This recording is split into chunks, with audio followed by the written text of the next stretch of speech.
Hello there, guys and gals. It's Arknight here. Today we're going to be playing Selene Apoptosis. I don't know what apoptosis means. The only thing I know is Mr. Popo, and Mr. Popo is scary as hell. That's the only thing I know. So yeah, I just downloaded this. I remember playing this demo a long time ago, and the game came out I think like last week or 2 weeks ago. I'm not sure, but yeah, we're going to be playing this. Supposedly it's supposed to be a horror visual novel. Let's see what type of horror visual novel it is. Yeah, let's start. Let's see, what are we gonna... Is they're gonna have my name? Am I have to name myself? Ooh, see? Writer's block. I have writer's block. That's a good thing. The sound was driving me crazy. Monotonous, muffled thuds were resonating throughout his head with dull pain. That sounds good. The pain wasn't too strong. Nothing unbearable. Okay. For that sound. More than anything else. God damn it, that's the YouTube sound effect, the YouTube videos that people use for a lot of scary videos.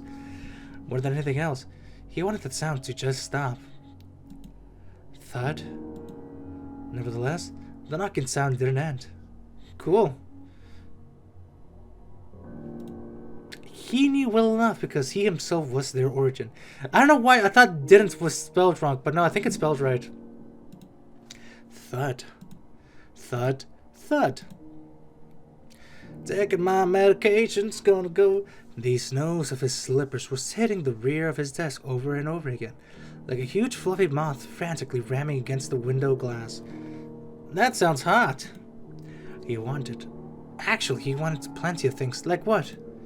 He wanted to pay the rent in time this month, not to displace his lane lady again. I know that feeling. He wanted to finish up the script, at least in draft, because a draft is way better than nothing. Sometimes one can work off. Yeah, you can work off with it if you have a single draft ready. And he wanted to sleep. Ah, this is what I want too. No, not quite that. Never mind. The problem, a serious one, was he didn't really want to sleep. No, sleep is fantastic. Sleep makes you escape away from reality sometimes. He leaned back in his chair, rubbed his eyes, pressing his eyeballs until dancing pale lights appeared. Of course, he took the sleeping pills. Ah, yes, I like me some sleeping pills as well. When a healthy 8-hour sleep gives you a not-so-healthy 5-hour nap, then a 3-hour shut-eye break, and then goes away entirely, you can't stop thinking how much this will impact your I'm guessing we're an alcoholic, too. You just want to sleep. I do want to sleep. You need to sleep? Especially if you have already taken an advance payment for the first part of the gig. And the goddamn... Oh, that's when you don't do... Well, actually, you do that sometimes, but if you do that, it's gonna screw you over. Oh, it's gonna screw you over big time.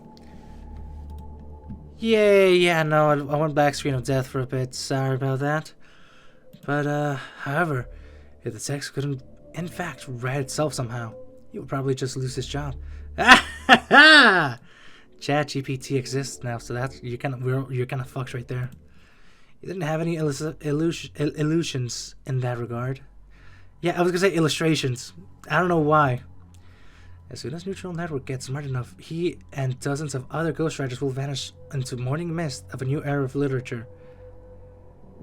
Yeah, that's already happening with ChatGPT. He didn't have much of a name or connections, only some skill and a knack to meeting the deadlines for the most part. Well, I mean, that's why you... The client was content with this, and he was content with the pay, so everything went well until the pills started failing him. Oh! Blam! That time the thick got too strong. His foot jerked and hit the board with a very noticeable pain. At least it wasn't like at the fucking middle like the last toe. Seemed like he even hurt his toe. Oh, that's a painful pain. He muttered a short curse and rolled the chair away from the desk. Chessy desk. Although he knew, now that his attention was not fixed on the blank text file, the thick should go away all by itself. It's funny that the consciousness is detached from the body. He often thought about it, especially while having insomnia. Oh god, I hate insomnia. I hate having that. It's like you're working as a team, but your partner starts pulling something. Like what? It's rude to have common goals, but when all hell breaks loose, you're suddenly left alone with it, and your partner is more interested in watching the fire than fighting it. Just like they say, some people just like watching the world burn. In the end, you have no idea what's on your mind. Like I said, some people just like want to see the world burn. Well, at least there won't be any knocking. Good. I knocked! A small window at the far side of the moon wrapped white for a moment. A Raftalion flashed. It's raining! Just like over here where I'm living at right now, it's also raining. A storm? Now that he thought about it, the day was hot. Actually, with where I'm living at right now, it's fucking windy. And it's raining. It's a fucking bitch ass of weather. The Viscount, stagnant air filled with the room. This and the barely audible squeak of an overheat network filtered. He became sensitive to such things when he couldn't sleep for a long time. Made the entire room seem too vibrant a little. God, I'll be honest. I just buy me some pills, and I just knock the fuck out. That helps me out sometimes. Like a cocoon that's about to hatch. I want to be a cocoon. Actually, that sounded like a good line. Write that down! Write that down! He rolled back to the table and was about to write that down, but paused over the key. God damn it. You remember the individual words of the general idea, but the sentence had already slipped away.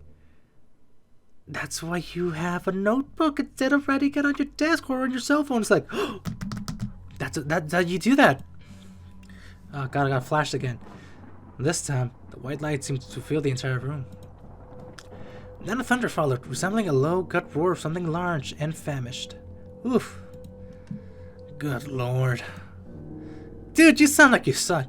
You call to God way too often for someone who never goes to church. Like everybody else that's a non-believer. There's a habit he inherited from his mother. A furious pattern of raindrops pounded in his window. There's no way he could work like this. Not now. But maybe it's for the best. Since he was a little boy, he slept well during the storms. Yay! And to seize the moment, he groped for a packet of sleeping pills. It's nice to have your working tools at hand. Bobbed the pills in his mouth and opened the window to hear the steady patterns of the rain. Then he went to bed and collapsed on top of the bed sheets, his clothes still. Why would you open up the window? You could wet your floor here. I don't know if it's carpet or actually wood, but why would you open up the window? You gotta... Oh god, that's gonna be a pain in the ass to clean up in the morning. Oh god.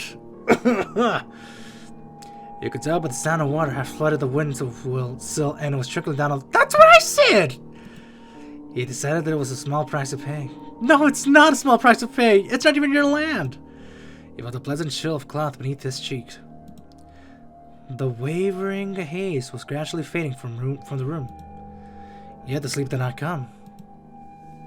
He tried to take off his shoes, change positions, take a pillow, cover himself. Throw the pillow away to this side of the room. Dude, I fucking hate that sometimes with such a passion. Nothing helped. Oh, I know the feeling. He just lay there with his eyes closed, and though his eyelids felt heavy, he knew it was an illusion. Oh god, yeah. All in vain. He's not sleeping.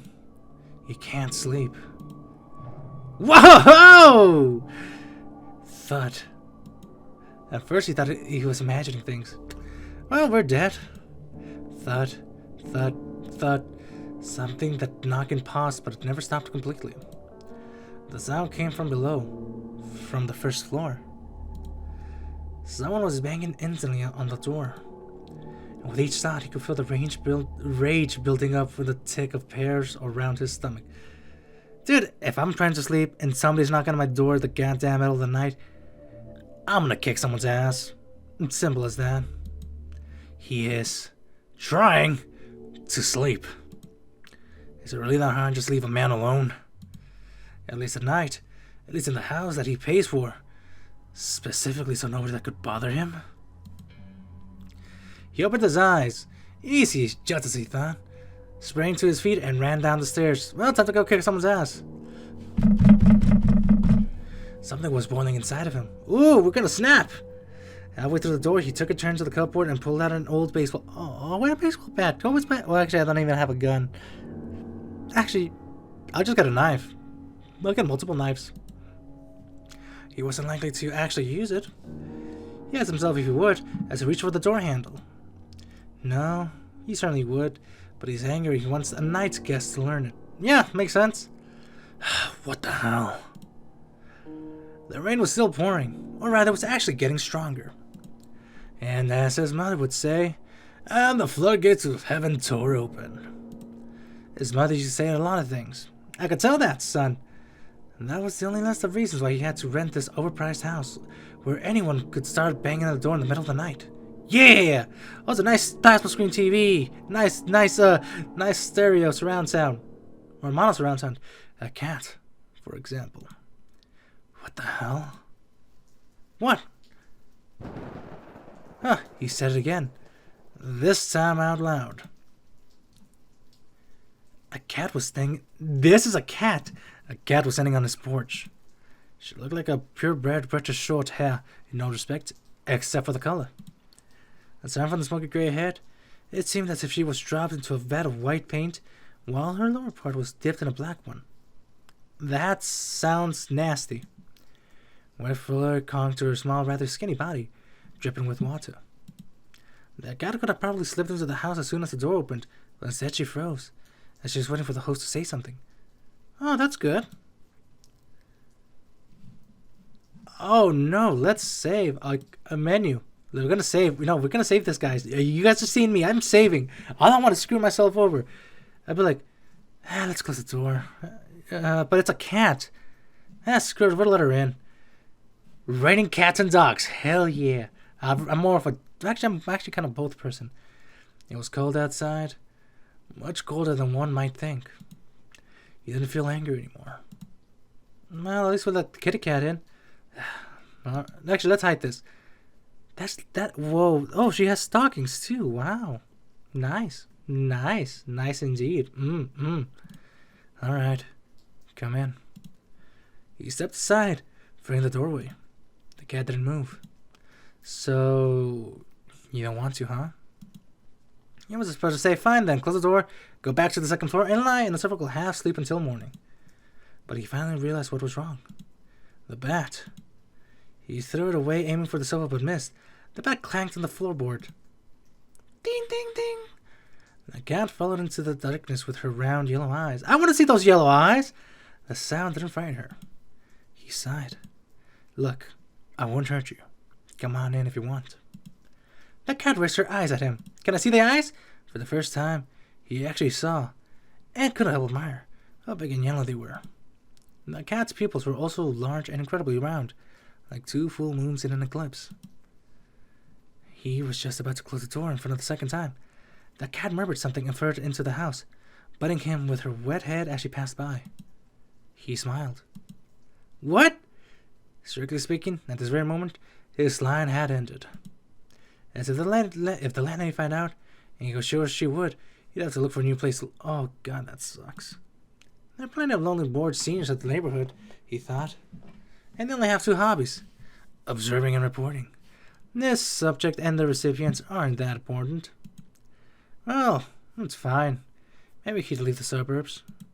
Maybe he moved to an apartment, since him getting privacy didn't work out anyway. Yeah, that kind of sucks too. The rain was getting stronger still. He closed the door. Goodbye, let's close the door. Did I close the door? Okay, now I closed the door.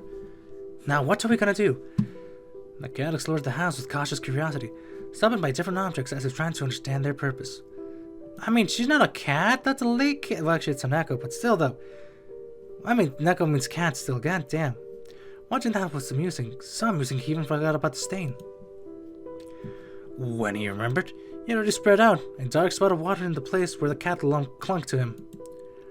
He pulled the wet cloth away from his body and stared at it blankly for a moment, then almost groaned aloud. The cat was soaked, so she probably had a lot of dirt in the house. He decided not to turn on the light. He had enough disappointment for the night. That's what I told you, dude. That's why you don't open the window. Instead, he went to get a towel. Alright, come here. The cat turned her head and voice and froze in place. She was examining the TV, a lifeless black mirror of a plasma panel and a lacquer fragment. That he haven't even touched since... You haven't touched your teeth? Actually, I'm the same sometimes. Yeah. In the reflection of the cat herself looked black. She gave him a long, appraisal look, and then, with a sudden eagerness, trotted towards him, deftly avoiding the obstacles. He was surprised. Maybe the cat decided he was more interesting than the TV. Maybe she acted out of respect for her host as well. It might be both. Anyway, he felt grateful. Hell yeah, we gotta be grateful. Finally, someone you can actually negotiate with. Yay! Negotiations for the best! Suddenly, he thought how nice it would be to crawl into the blankets with a warm ball of fur. Oh god, that sounds wrong. It would surely have helped him to fall asleep. Let's go fall asleep then, let's go. As a child, he had a cat.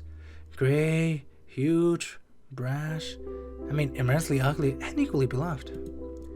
He often fell asleep hugging him. Oh, that's adorable. The cat's name was Timo, and he fit into the June night many years ago. Aww. The cat bumped her wet head against him once more. He thought that cats usually shake off their water themselves. Yeah, don't they do that? Usually, but perhaps not always. Hey, easy there. You're all wet. The cat looked at him with the moon-shaped eyes and remembered something again. What did you remember, little lady? Do something about it then. Oh, we got a sassy attitude. He smiled and got to work. He had to squeeze the fur thoroughly, so the towel soon turned into a wet rag. Should he... Oh, I am so scared. Actually, I'm not really scared. I feel like this is an H scene, and this feels like we're still gonna get fucked. We're gonna bathe the cat. Look, that won't do. I'll give you a bath. I feel like that's an H scene right there, big time. As he carried her to the bathroom, the cat stayed still in his arm, a warm and comfortable light body pressed against his chest. He was experiencing the cat to bring out the claws at it. Oh no, we're gonna get scratched. Maybe as he opened the door? Now? Or as he turned the light on? Maybe this time? But nothing happened. The cat glanced around the new room and looked at him with her intelligent, almost human gaze. Not a single muscle in her small body moved. She was curious, and that's about it. She trusted me. Oh, that's a good thing. He was about to ask her if she knows where they were and what was going to happen next, but that was just too much. So, it shouldn't be very difficult. The two of us can manage this. So what do you think? He read somewhere that cats should get used to the new surroundings before bathing. Yeah. Fear is born out of the unknown. And in regards to people who haven't gone too far from cats, that is also true. New scents of familiar objects and the splashing of water. These are just shadows under the bed that will fall back if you get better to look at them. Yeah. You can able to put the cat in the floor. She looked around the room again and returned her questioning eyes to him. It seemed like she got comfortable enough. He turned on the water in the shower and felt a gentle touch. The cat was already lounging around his feet. She was curious indeed. The shower isn't so bad as compared to the rain, is it? The joke came out a little awkward. Yeah, that's why I laughed at the end. God, that is awkward as fuck. He felt embarrassed.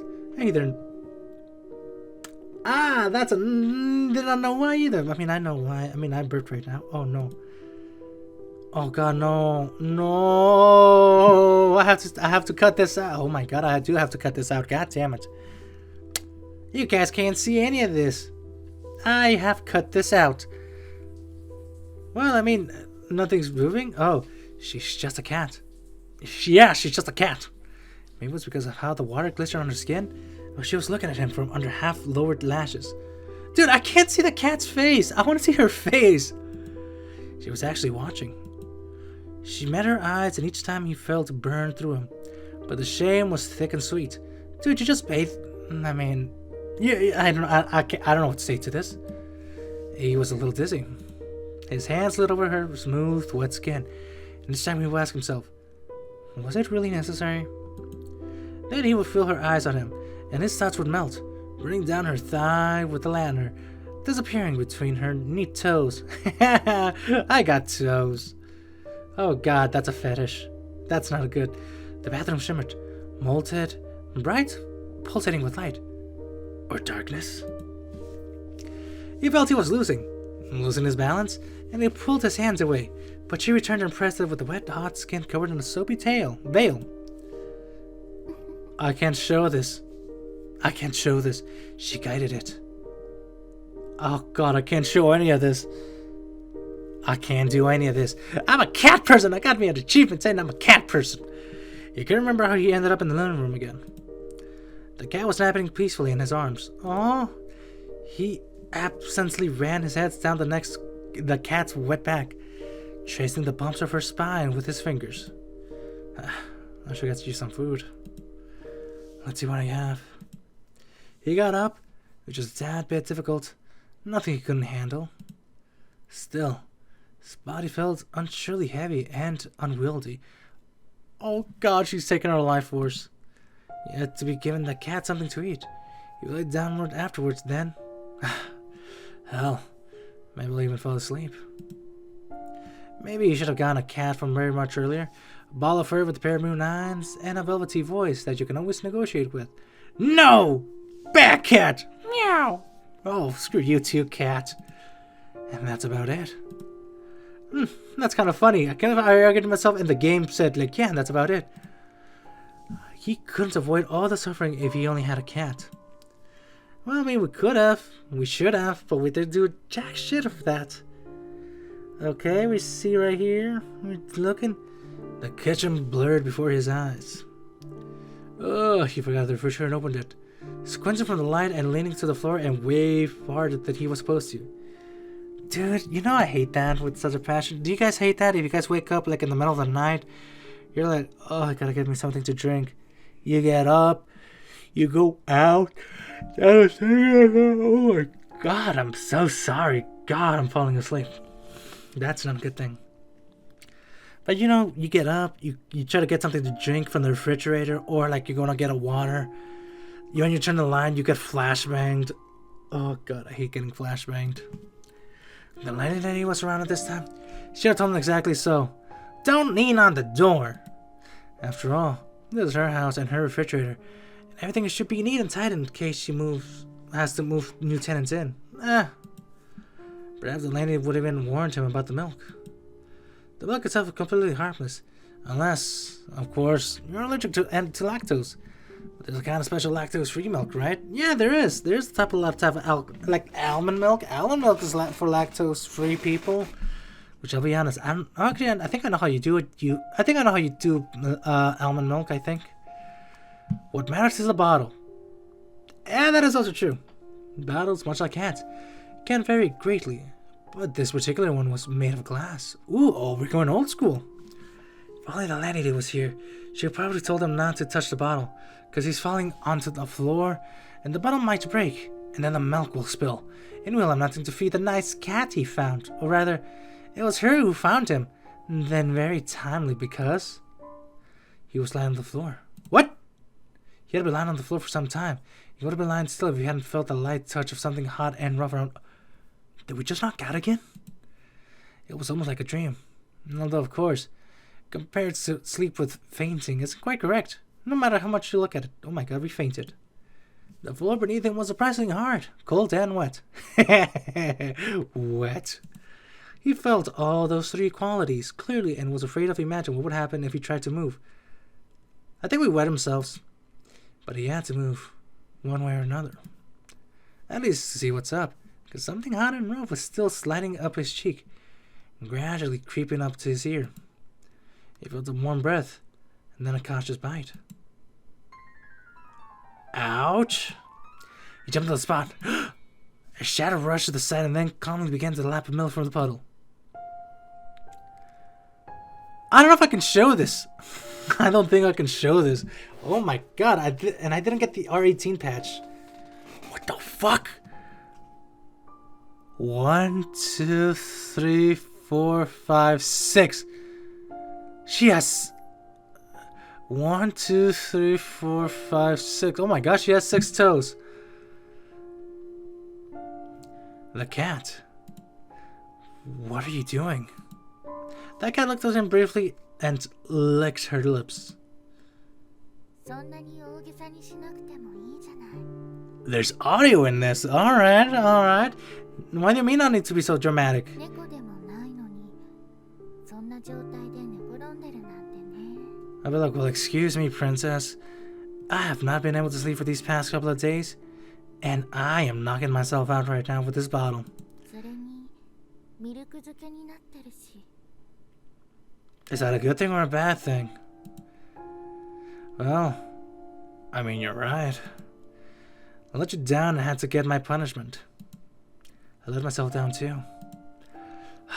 Good lord. Now there's this cleaning to do until the next advent, like his mother would have said. Look, I'll go get a rag. Stay here, and don't know what's left in the kitchen while I'm gone. Yeah, please don't. They can't watch him go to a skeptical look. Aw, I wouldn't be skeptical. But, actually no, I think I could show that, I hope. これって全部、私のせいじゃなくて、自分がやったことなんじゃない？ Look, I don't like sass from my cat, so please stop talking sass about me. When he returned with the bucket, the cat was gone. What? I'm like, ah, great. Well, I mean, at least she's... Why are we listening to happy-go-lucky music? The Theater of... presents... How to bake... I don't know how to bake anything. In the kitchen, something exciting is... Whoa! Whoa! Take blanc. You will need a blade. What? Oh, did you take the pills? No. Scratch out the entrails. The Egyptians widely used honey for embalming and preserving foods. Later, the recipes were adopted by the Greeks. Okay. How's it taste? Whoa! How's it taste with apricot and walnut and a little bit of cinnamon? Before baking, put a teaspoon of butter on top of... Microwave for 5 minutes at full power. Wow, I like full power. Don't listen to them scream. Whoa, whoa, whoa, whoa, whoa, I saw that head. Whoa, he ate it. Bon appetit. Bon appetit. What the fuck is going on? I'm guessing that's a... What the that was... Guessing we're getting inside... Okay, we're actually going to psychological horror now. Was not expecting that. Next time he saw her was in a few days. Or maybe in a week. He always had a bad sense of time. Especially when he was immersed in his work. Okay, I was not expecting that. Actually, I played the demo that happened, but he still couldn't sleep. But at least he could make some progress with the script. It was a narrative project game. All the customer called it, but it actually meant do whatever you have to finish it on time. Else forget about the payment. Fine, we'll do it. So he did. Though he was resentful that he got all in the way a lot. The reason of those feelings was the cat. He knew how stupid that was, but he couldn't help it. But I like my cat. He forgave her the bite almost immediately. That wasn't the thing. It was been about how the cat ran away. Despite him trying his best to take care of her. Oh, she ran away from us. She was nowhere to be found in the house, so he thought about opening the window on the second floor. Maybe he should have closed it? He had held on the thought for... That's what I said! Close the window! He even approached the window at some point, but in the end, he decided not to do anything about it. I was hoping there was no shame in that. It's not a shame as you turn up 10 and starting-eyed girls. Look, the cat will be back. And she did. I just guessed and I guessed right. He just had to set himself in on a sofa with some books. Some was the word, but he couldn't remember a thing from the cover, even though he read the title several times.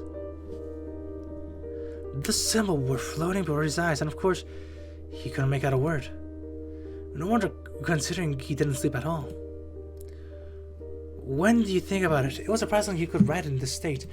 Dude, insomnia sucks. Either way, he was really following the book, so he wasn't upset at all when the fluffy head buttered his hand. Look, hey, I'm trying to read here. Oh, now you see her. Oh, that's adorable. Shush, kitty cat. Stop being mean to me, kitty cat. Better scratch you. Nah, I'm not gonna scratch you. Pet the cat. Ah, I did it. You complied. I pat the cat, and that's all better. Hey, look, you were absent for so long. Thought you wouldn't be back. ならなんで2階の窓を閉めなかったの？ Actually, hold on. Settings? Sound. I'm gonna have to turn the master volume down for a bit. Cause I can hardly hear her. There's a big difference between expectations and hopes. Yeah, I learned that well. So why did you leave? Did I do anything wrong? The cat stayed silent. Let's just save. We're gonna go with happiness. Alright. Doesn't matter that much. I'm happy to have you back. Yeah. After all, there was no point in his grudge from the start. Is there really? Nobody gains anything by holding on to small grudges and staying blind to whatever they feel. He wouldn't have won anything. Yeah, that is true. I'm not a damn lottery. The cat rubbed against his arms again. He put his books down and gently placed her on his lap. Actually, no. Let me turn up again. Voice volume gotta go all the way up. Oh, we could do it in English too. Ah, God. I don't know if I should say in Japanese. Let's go to English too. Let's see. I want to hear her. What? Music volume down? You were lying around idly, and you're not even a cat, see? Hey! Don't make fun of me. I'm a kitty cat. Okay. Oh yeah. I'm not gonna buy the. I'm not gonna get the 18 plus. The locket around her neck, unexpectedly cold, touched his skin. Then he got a hunch. Did you go home? I have no home. Oh! Well, someone will take care of you if you put that collar on. Sometimes a collar is just a collar. You know, I don't know why I heard it as a collar. I heard it as a C-O-L-O-A-R. Oh, God, we're going back. 猫でもないのに、そんな状態で寝転んでるなんてね。 I don't know what voice language to do it on. Oh, God. Oh, no. We're going in English. You were lying around idly, don't you know? I don't know. We'll probably play it in Japanese later. Oh, God. This time it was about him who stayed silent. The cat buried her head in his stomach. Want me to take it off? No. Why not? It is mine now.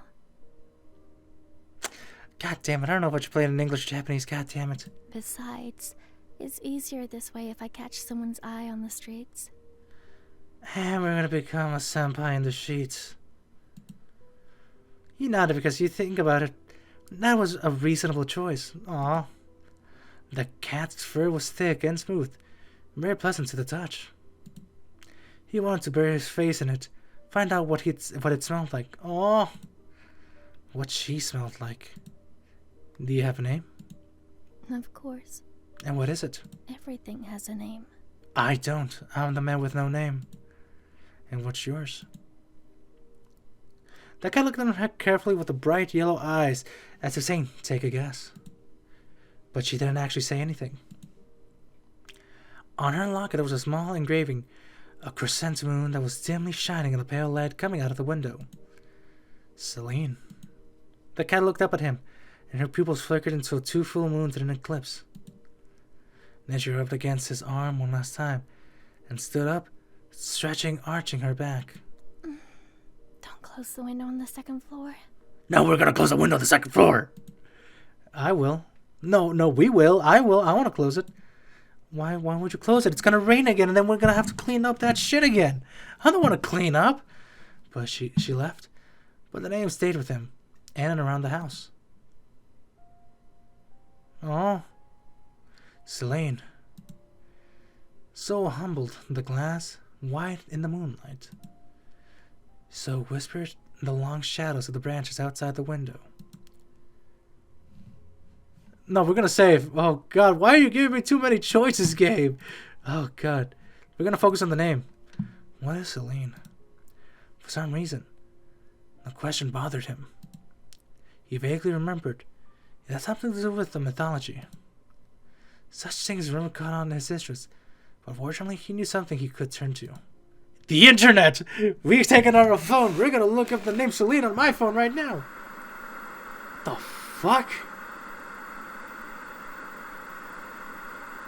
I'm looking up my... Okay. Ah, ha, ha. Whoa! Meanie. Who the hell are you, Hope? You know I can't stand them. My name is Ethan. We're Mr. Winters before Resident Evil 7. Okay, we're gonna go back to Japanese. We're gonna go back to Japanese. 猫でもない I'm just gonna keep on switching. And you know it's me who will have to take care of it all. You're basically living in the office. Ethan never likes cats. And dogs too. Not much of a difference. He didn't like the very idea of keeping a predator at home. Even a small one. He couldn't quite explain why. Hope sighed. She doesn't close the tab with the catering website, then slapped her husband lightly in the shoulder. Even so, the face of the Persian cats, deeply depressed and equally conveyed, still lingered before his mind's eyes.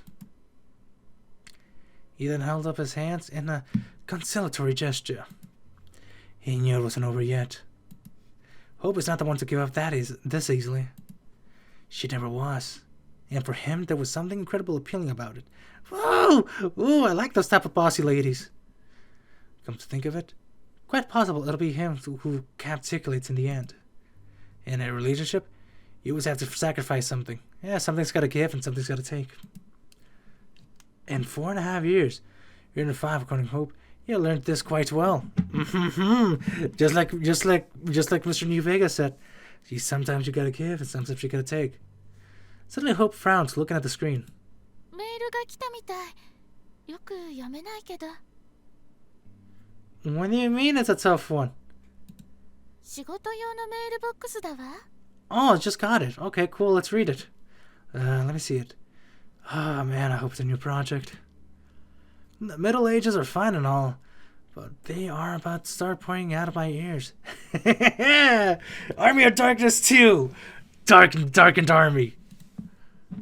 Ethan reached for his laptop, but Hope grabbed it and dodged him. 契約の件は日曜日に話しましょうよ。 Let's see. I wonder if I could...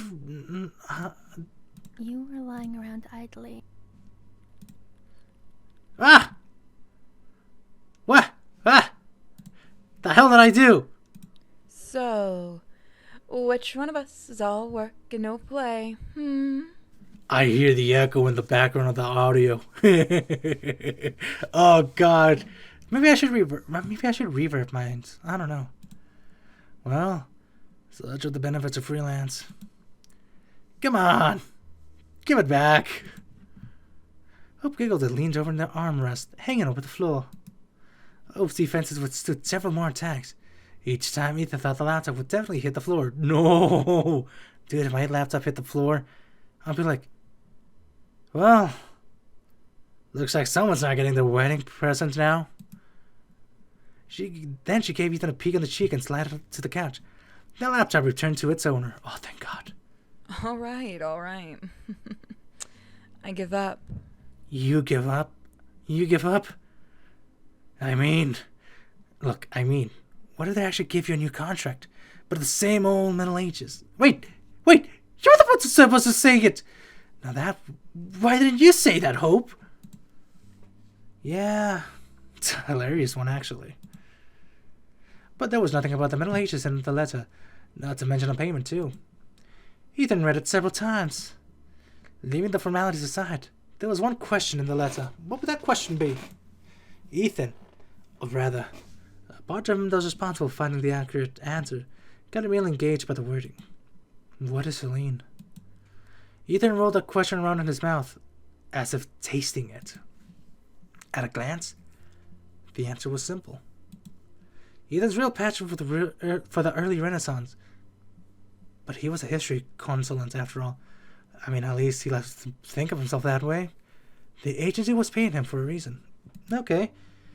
You needed no research to show that Selene was the goddess of the moon in the ancient Greeks. Oh, goddammit, she's Greek. Oh, god damn it, she's Greek! The question, however, seemed to be way more intricate in its nature. Or, at least that's what Ethan wants to think, because the Middle Ages were actually all about Star pointing out of his... Oh no. Oh no! He was also diving in his work completely, and living in an age where madness, curse, and death are contagious in an exhausting trial. He needed some distractions. Of course, he had a part-time job with those online courses, but the platform where he lectured wasn't planning anything new just yet. All in all, the request looks interesting, if not for one small matter. The payment. Or rather, the lack thereof. Ethan hesitated. Look, the sender's name seemed familiar. He searched the email address and found out that already worked together in a couple of texts. Both times, several dully paid for by the agencies. Ethan never worked for free. It wasn't his principle, but rather a matter of necessity. Well, yeah, that makes sense. Who wants to do freelance for free? The problem is that Ethan loved what he was doing too much. And if you're trying to make money from what you love, that's a slippery slope. Yes, it is. That is also true. A free service. An unpaid consultation here. And then you go back to the splitting sheets of the textures for 8 hours a day, watching your dreams rust away. Why the hell did that rhyme? Besides, Ethan didn't want to let Hope down. Of course, she supported him when he decided to go freelance, but Ethan never wanted to take advantage. Yeah, no, don't take advantage of that. No, this won't do. He works only under contract and does not give free consultations. Yeah.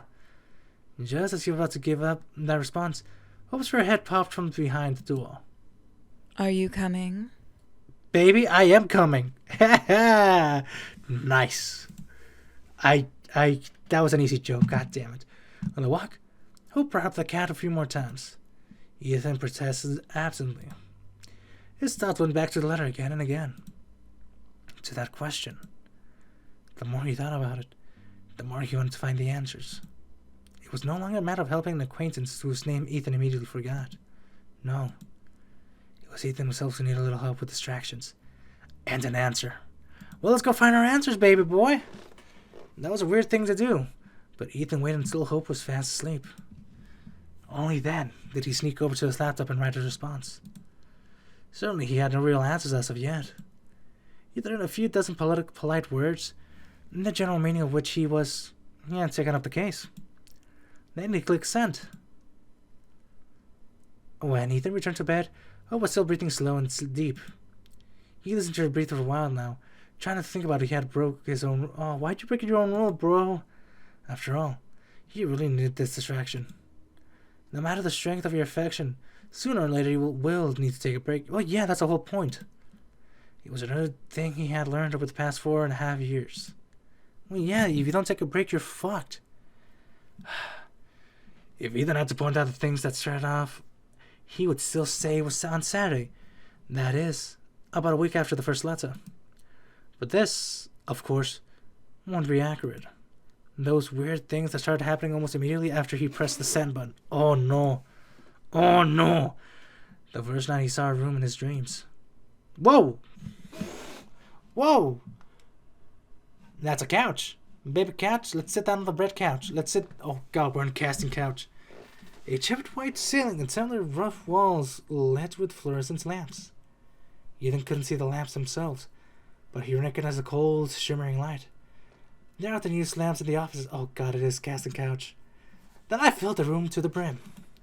Ethan thought it was about to burst, and then the light would splash all over the room, just like the juice from the squished tomato. Why are we in casting couch? Apart from the wall to the light, the room had a red sofa. The sofa stood a bit aside from the center, not too large, quite faded with a shimmering white light. Oh no! Actually, I'll be honest. I think we're gonna die, guys. I think we're gonna die here. Oh god! The fuck was that? I heard something. Oh god! Oh no, it's a dog. Never mind. I'm like, what the fuck? Suddenly, Ethan thought he would be way better in the sofa, and was standing right in the middle. I am in the middle, boy. Ha! Then he felt something on his temple. A touch. He had to flinch, scream, stumble to the side, yet he couldn't. He was paralyzed.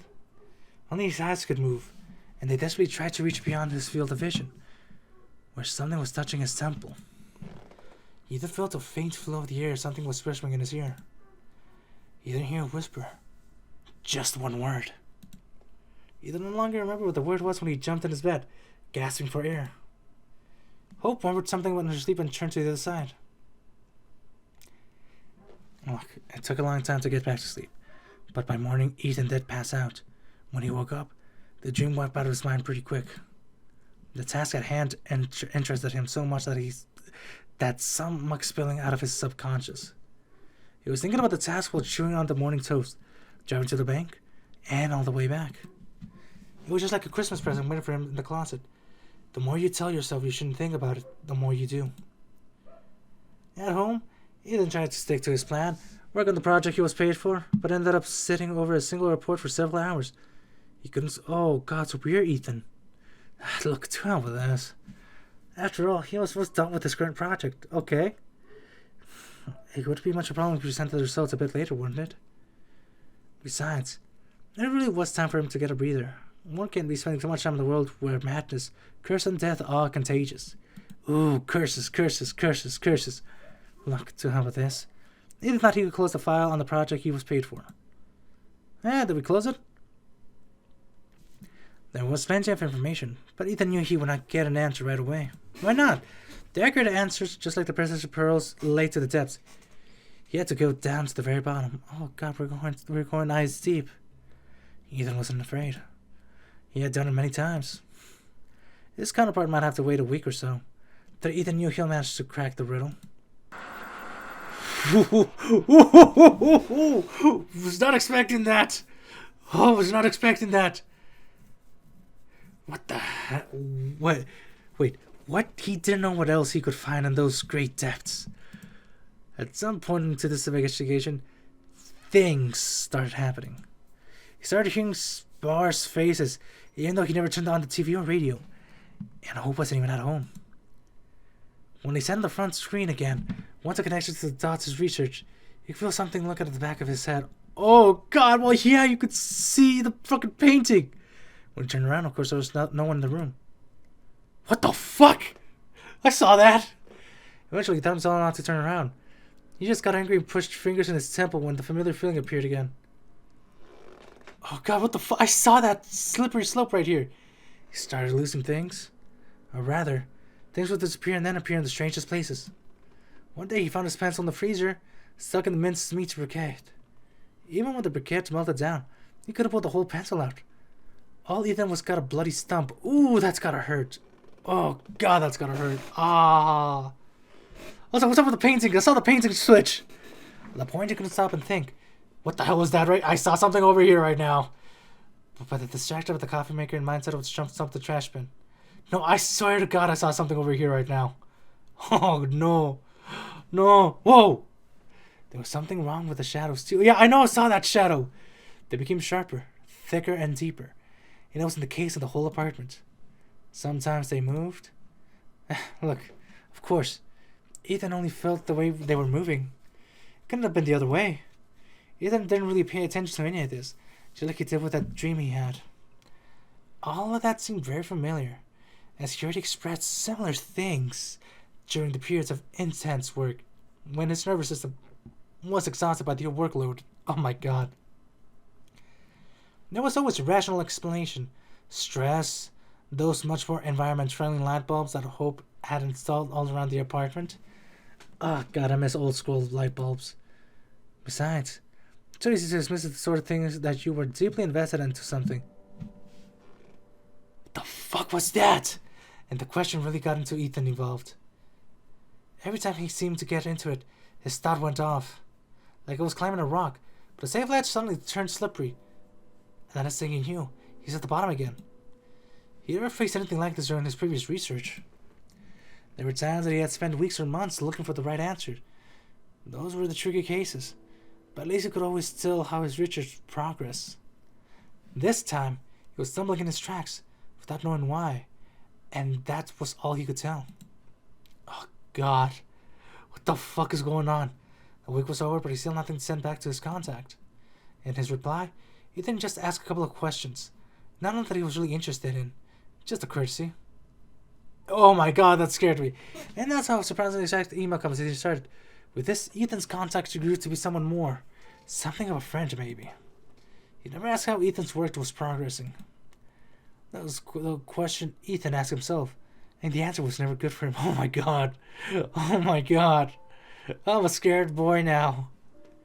Of course, he started sleeping badly. Falling asleep was easy, but when he woke up many times during the night, sometimes in a cold sweat. Oh God, we're getting Freddy Kruegered. Ethan could not remember his dreams. Oh God, we're getting Freddy Kruegered. Man, that painting of Nigel Thornberry is kind of creepy in the background. That night, he woke up about 3 or 4 times. At first, Ethan was likely to fall asleep almost immediately after he woke up. But at some point, his eyes got opened again. This time, the sleep wouldn't come. Ethan felt terribly thirsty. He found no slippers on the usual spot. The noise could wake up Hope, so he decided to look after them. And only regretted approaching the kitchen. Oh God. The floor. Well, yeah, it's wood. So cold that Ethan unconsciously looked down.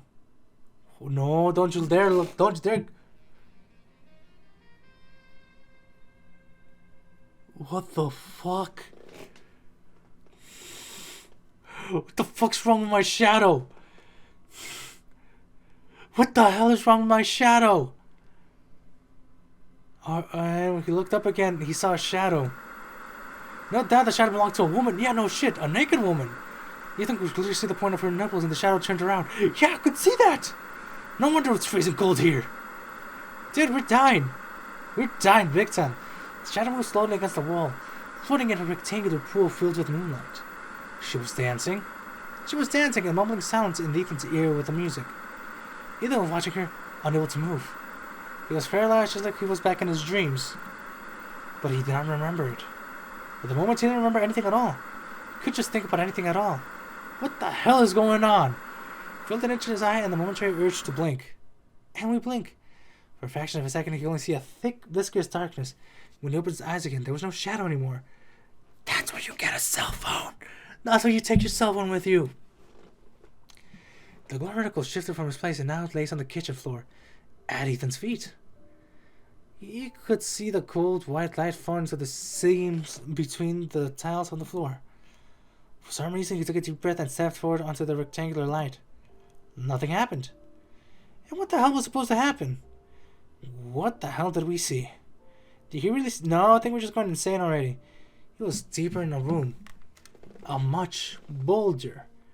Grabbed the discard and started to drink it like a big, city greedy gulp. Yay! Water streamed down his chin and chest, hit the tiles on the floor, and poured into the grooves of the seams. Not that was a delusion. No, I don't think that was a delusion, guys. I don't think that was a delusion. The kitchen was completely empty and the floor felt warm again. And yet, it wasn't a delusion. I'd be like, oh God, I'm haunted. And all the begging for a rational explanation. That's why Ethan decided he would talk to Hope in the morning. Something changed. What? TV program. What? Whoa! Devil is made clay of tomato and soup, just like any human being. What? Interview with the devil.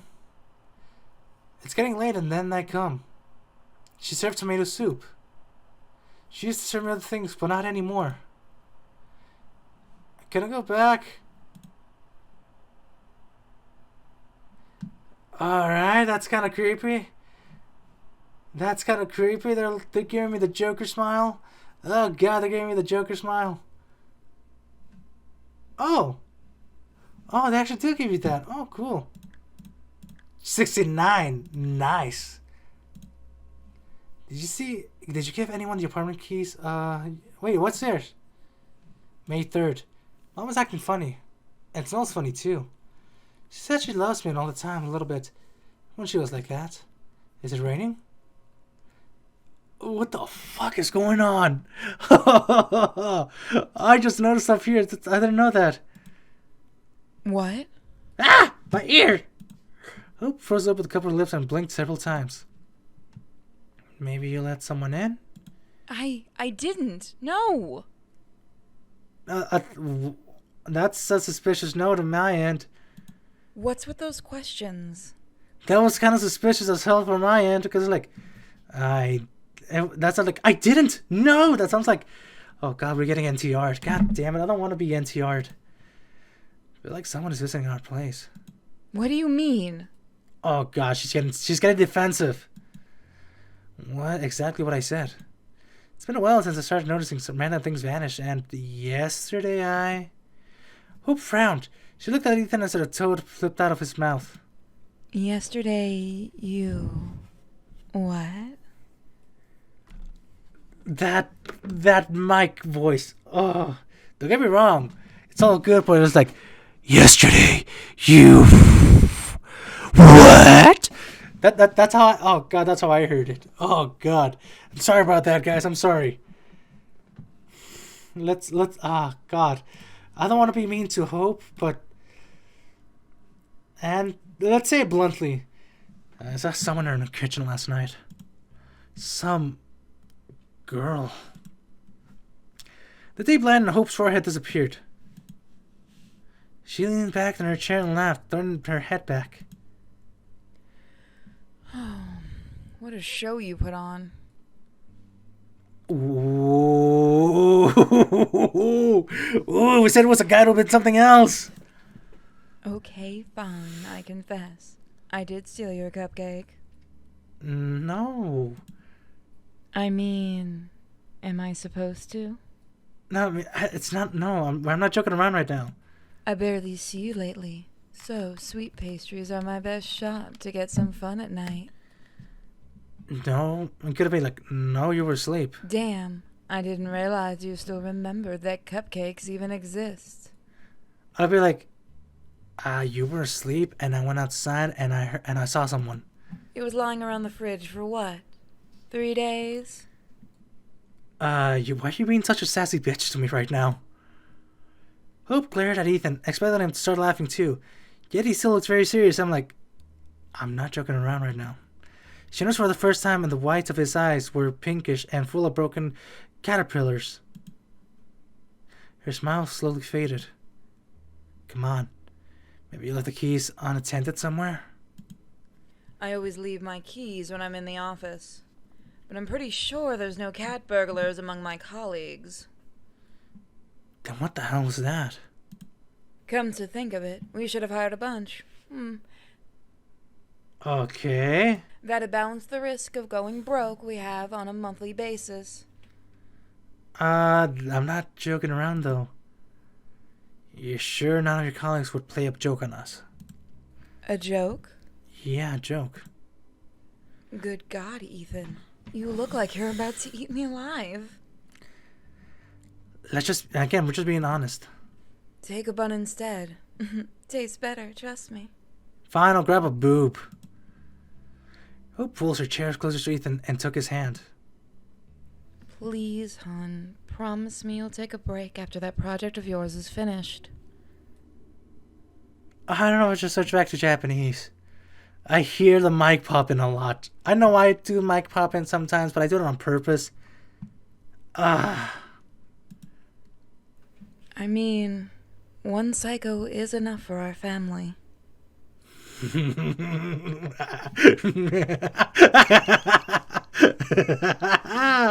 I'd rather be insane. You promise? Ethan suddenly felt like a total idiot. A tired total idiot. A naked girl in their kitchen. Yeah. He probably overworked to the point he started being delirious at times. Whoa, I am delirious. Maybe even walked in his sleep. He squeezed Hope's finger lightly. Look, I promise. Look.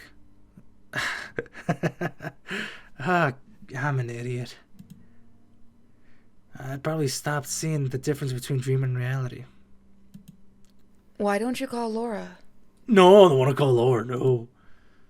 No. A shrink is a shrink? A shrink? I don't know what the fuck a shrink is. No, a shrink is the last thing I need right now. Look, my bad. Sure, but that'd just be too cruel. What I need to do is to finish this project. After all that, all the gears in my head are falling into place. I give you my word. Oh, don't be like that. I'll be like whoever I want to be. I'm a man. I'm a Superman. I mean, there's no need to start full-fledged therapy anyway. I want to go therapy. Sometimes, talking through your worries with a professional is all it takes to feel better. And are you a professional talker? At least I shouldn't have pressed you on it. Look, I get you have a couple of problems of your own right now. How's it going? Besides, how's it going in your new position anyway? Hope rested her head on his shoulders and shrugged. Not fired yet, apparently. I want to be fired. Seriously, though, I haven't figured it out yet. You haven't figured it out yet. Wow. Those new responsibilities are exciting. Oh, but I always feel like I'm 10 times slower than I should be. Well, I mean, it's your first time doing it. You just take your time. You'll figure it out. I should probably get ready for a nice, fat piece of overtime by the end of the month. Oh, you guys get paid overtime, say no more. Ethan kissed her forehead, closed his eyes, and squished the bridge of his nose. Well, I'm not a head of a department as of yet, but I seem to have the same stuff on my plate. Look, just how do you manage not to pester me with these stupid questions? Well, I eat cupcakes at night. The thing is, that wasn't a joke. That happened for realsies. You should give it a try. Alright, let's go eat your cupcake then. Hope popped Ethan's cheek a couple of times with her finger. Anyway, don't worry. I thought it was gonna be like, oh god, I have to be a Hope now. I didn't give keys to anyone, and the only cat anything I've let inside was an actual stray cat. What was that? Now that I think of it, it's been ages since we had any company. Did you? No. Did you just say you let a cat come in? Maybe we should. You should what? A cat? What cat? What do you mean you sigh and pull away? Please don't get all worked up, okay? No, I'm not gonna get worked up. The thing is, where the fuck is this cat? At least I'm being open with you. No, but where the fuck is this cat right now? Don't worry, she didn't wander around. I don't see a fucking cat! Where the hell did you get this cat? Look, Hope, we've talked over this already. We've talked over what? Nothing. The fact that what I want doesn't really matter? No, we'll give you a cat, but... Damn it, Hope. This is my apartment, and I... And you're staying here alone now? Oh god, oh god. Who finished her tea in a couple of gulps? I have to go to the office. I would have been like, okay, cool, you got a cat, but why did you bring a cat inside my apartment? We're gonna get evicted. She stopped at the door, not turning around. Sorry about the cat. Where the fuck is this cat? She was really skinny, and I felt sorry for her. Okay, but where the fuck is this cat? I also feel sorry for myself, Ethan, because I'm lonely. Why are you trying to seduce me with that weird sexy voice even though it's supposed to be like sad? Look, I feel like it would have been, look, I'm sorry for myself, Ethan, because I'm very lonely. Like something more like that. Really lonely. I don't know, I felt like it would have been like really lonely. Like, I felt like you could have given like three pauses right there. Why am I criticizing this? No, this is no criticizing session. This time, Ethan felt like an angry idiot. It's like, oh, I am error. He got up from the table and reached for Hope. Look, Hope, Don't. I'll start crying. You said I'll start crying. It says I will start. Why am I criticizing this? God damn it! It'll take time. And I don't have any to spare right now. Ah, damn it! I became error. Why should I never said it bluntly? See you tonight. Oh God, she's gonna cheat on us. See you tonight. Oh God, I am become poop. He didn't know what else to say, so he followed Hope into the hall like a silent shadow. He thought of the rivals would come to him, but the entrance door closed, and he remained silent. Ethan sighed. He regretted his decision to talk about the night episode. He regretted how the talk turned out. He felt sorry for himself, and for Hope. After all, Ethan was well aware of that. He really didn't spend enough time with her. At first he became at the agency's project, not because of the questions to which he still would not find an answer. It was time to end this. He's going to make some coffee, then he'll open up the laptop and write some answers. Alright! It won't be an accurate one, but it's really time to finish that work marathon. Hoorah! After all, he doesn't have to get paid for this time. Ethan nodded and closed the door and turned around, ready to execute the plan. Whoa! Don't you dare flash me, game! That's when he saw her. Just for a split second. But damn it! He saw her. Black-haired girl flashed in the doorway of one of the rooms. Not even flash, but drifted. Like a... Ethan's mouth went dry. Shadow. Of course there was no one in the room. Oh God, it's Shadow the Hedgehog. This has gone too far. Ethan had gone too far, but he couldn't turn back, even when he was going to. He didn't even make any coffee. He wanted to get rid of that question, get a good night's sleep, and forget about the whole thing. Forget about what the shadow that danced in this kitchen. Forget about the pale silhouette that wandered through his apartment. Whoa! Jesus Christ! That got me! For the moment, this very moment, someone is looking at the back of his head, as if it looked like his skin felt cold in the kitchen. The floor lasted all night, and his hair, one by one, stand on end. Jesus, that got the shit out of me! I was getting into it! He then clenched his teeth, not with anger, but with a new emotion he couldn't name. The blood throbbed in his ears, louder and louder. With all over, he writes the letter. It will be over. He opened his... Oh God, I thought that was my phone! He opened his laptop. His hand was shaking a little, and was putting his finger over the keyboard when his cell phone rang. Ethan flinched. He stared blankly for a few seconds as the vibrating rectangle of the glass and plastic crawled across the table. Do not answer. Don't do it. Suddenly he grabbed the phone and pushed the accept button. Ethan himself didn't know how that happened. He just did. That's all. The phone pressed silently against his ear. He waited for a hoarse guidance voice to call his name and tell him to look behind. What was supposed to happen in cases like this? Oh, thank God. Ethan? Yeah? Hope? Were you expecting someone else, you dolt? Oh God, I'm going 9 episodes. Okay, sorry. I'm super uneasy, and so I'm talking nonsense. What? Yeah, I'm uneasy too. And that was completely true. Stop rhyming! Look, am I distracting you right now? No. You are, and I'm very happy about that. Go on, please. That's great. Oh God, she sounds evil. Look. Oh Look, God, I thought it was me for a minute. Didn't come off well at breakfast, right? Yeah. Yes. I'm sorry. Look, I'm being really awful right now. No, I'm sorry. What are you getting sorry for?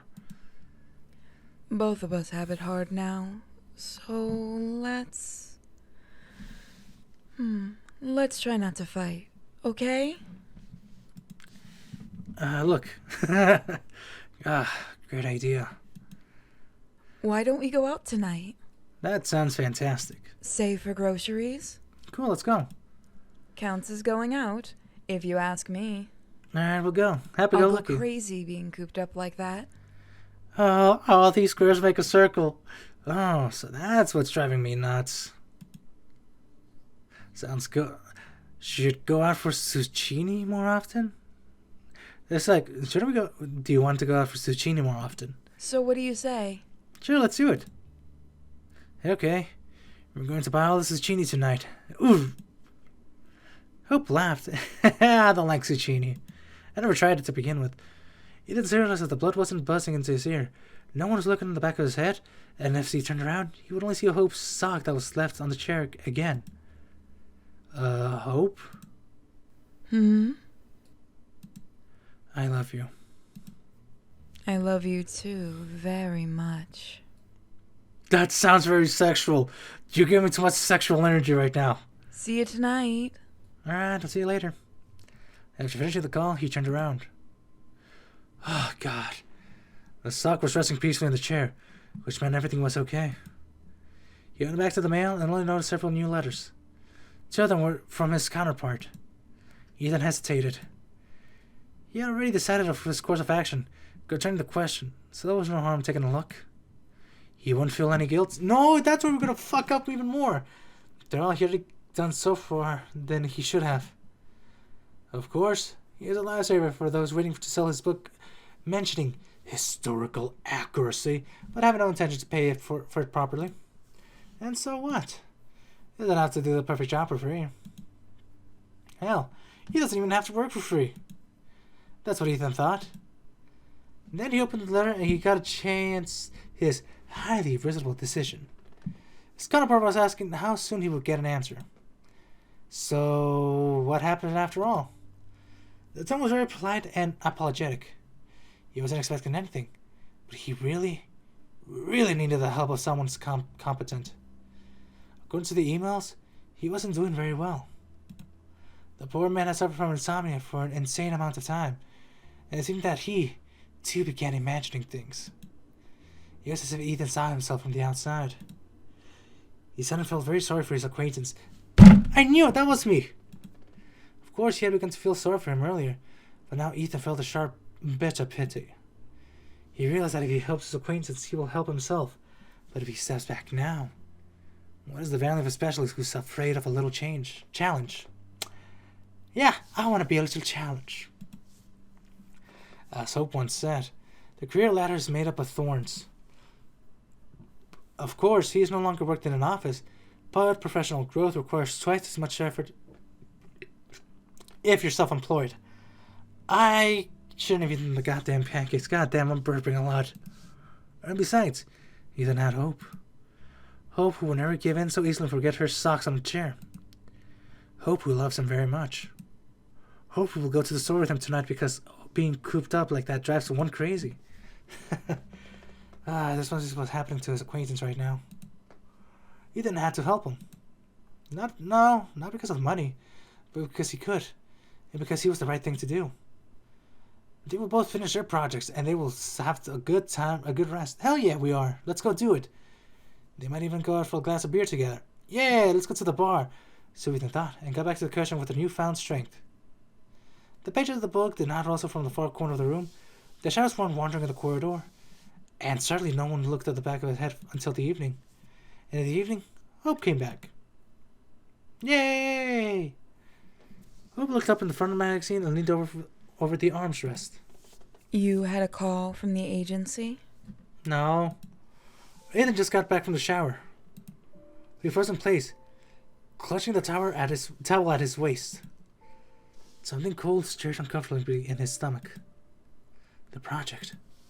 He had completely forgot about the agency project, and it had been more than 2 weeks. The deadline was very close. He stared for the phone, but Hope just waved her hand lazily. Don't worry, I picked it. No! What did you tell them? I told them you'd stop eating, sleeping, and loving anything other than work, so they'll get those files all nice and shiny. Oh, I am become error. Pretty accurate, huh? Yeah. Yeah. Just don't pick up my phone again, okay? Sure. But that's my work phone. I mean, It was you who asked me to answer the calls in the first place. What? Yeah, I know. When I just started working for them, it was important to let me see that I was always in touch. Yeah. Now that I've passed the problematic period, there's no point in piling this on you any longer. Yeah. Thank you for covering for me. No problem. I should have been more happy, no problem. Like, no problem. If you're getting a call and I'm not too lazy to go pick it up, I can watch your back. No, you really shouldn't. This project is complicated. I'd rather deal with it myself. Yeah, we're gonna have to deal with it ourselves. Ethan sat rigid. He never considered himself a good liar, but Hope didn't seem to notice anything. She sighed, pretended to be upset, and rolled her eyes. Well now, guess I'm being fired from an unpaid security position without any honors or compensation.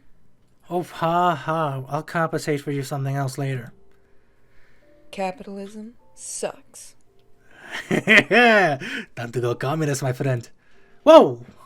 He then leaned over, tucked the strand of blonde hair behind her ear, and looked into her eyes. His hand remained on Hope's cheek. Look, your help is very important to me. Oh, God, my throat hurts with such a burning passion. I could have done that better. Hope's hand went over his. She closed her eyes. I know. Good for you. Look, I couldn't have done this without you. What else is new? Stop bringing my self-esteem low. And then they kissed. When Hope pulled away, she looked pleased, a sly smile on her lips. Are we still going to the store? I'm not sure. No! No! No, you got the hornies. Oh, thank God the phone rang. They reached for each other again, but the phone gave a shrill ring. After the phone call this morning, Ethan turned the silence mode off. Oh well. My city needs me. Oh God. Ethan briefly pressed his lips on his forehead. Hope sighed and slapped his. Why are you slapping my bum? If God existed, he'd really want us to buy some zucchinis. You say zucchinis, I say zucchinis. I am a man of culture. I'll go and get dressed. You could just go in your uniform. I know I'm a dummy. The call was from the agency. They need more details and dates. Ethan went out of the hallway and tried to make it sound as possible as he could. Yes, he understands the deadline is very close. No, there was no serious hitches in his work. Yes, he will send everything on time.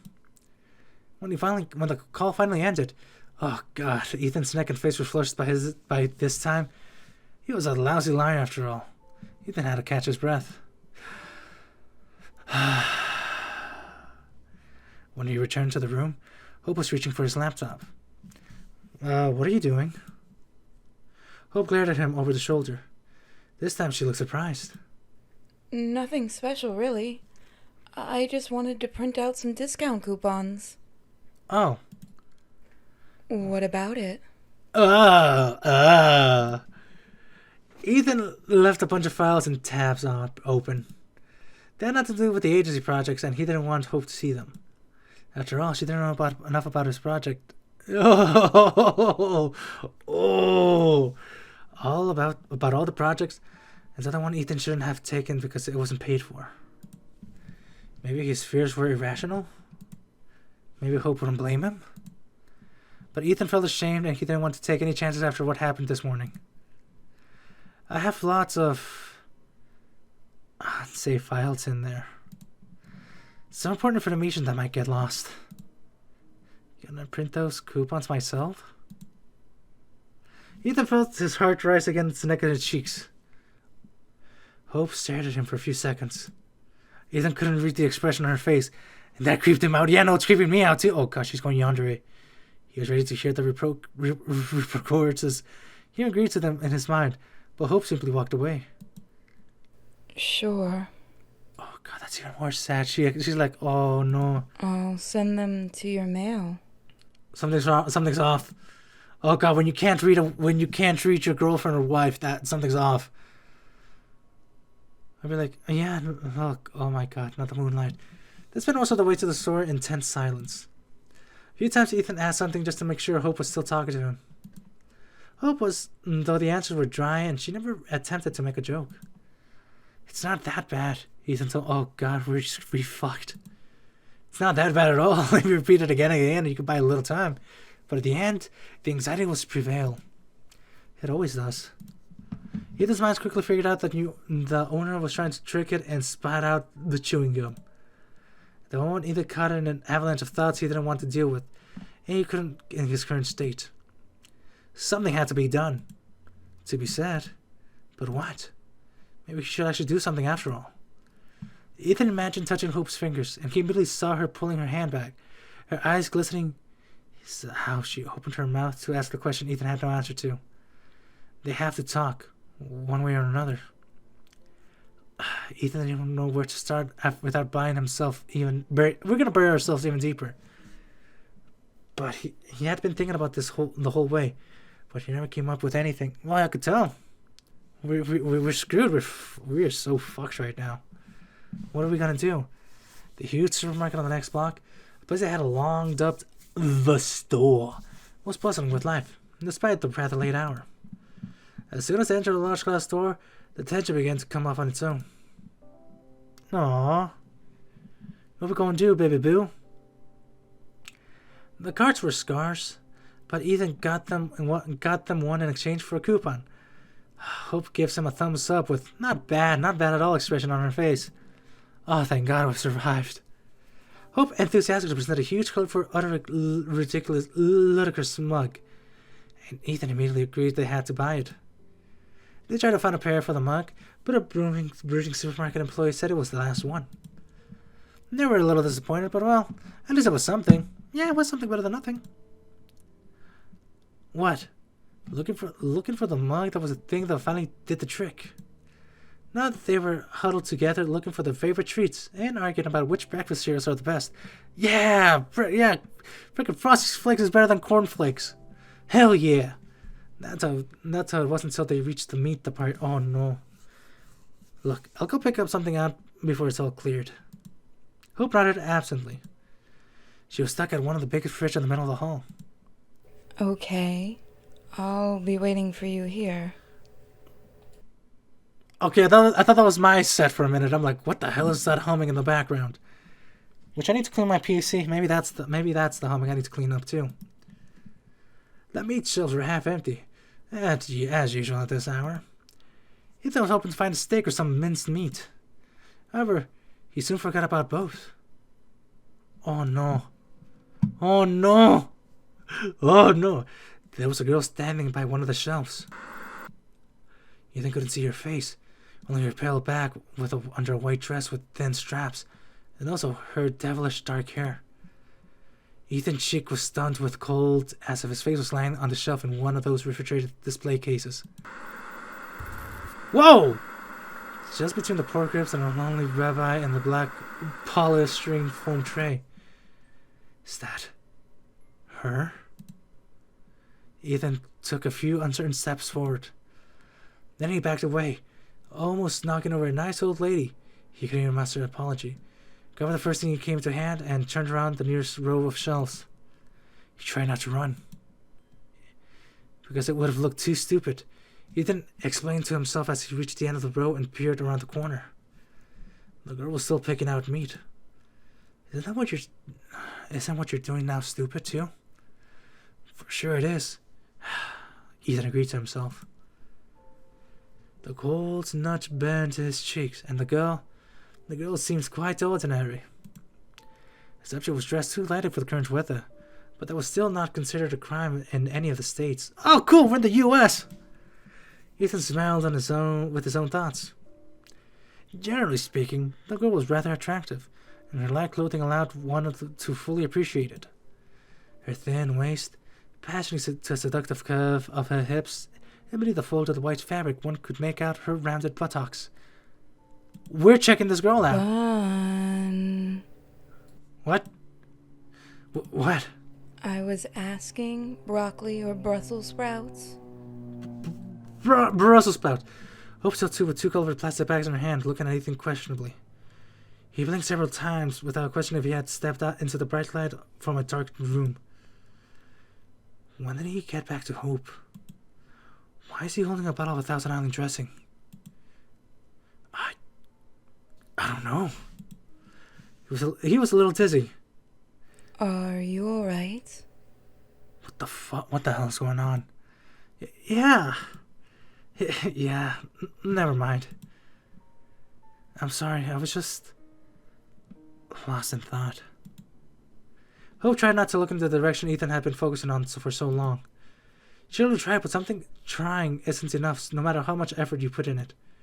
At the moment, the dark-haired girl light dress was floating away from the meat shelves.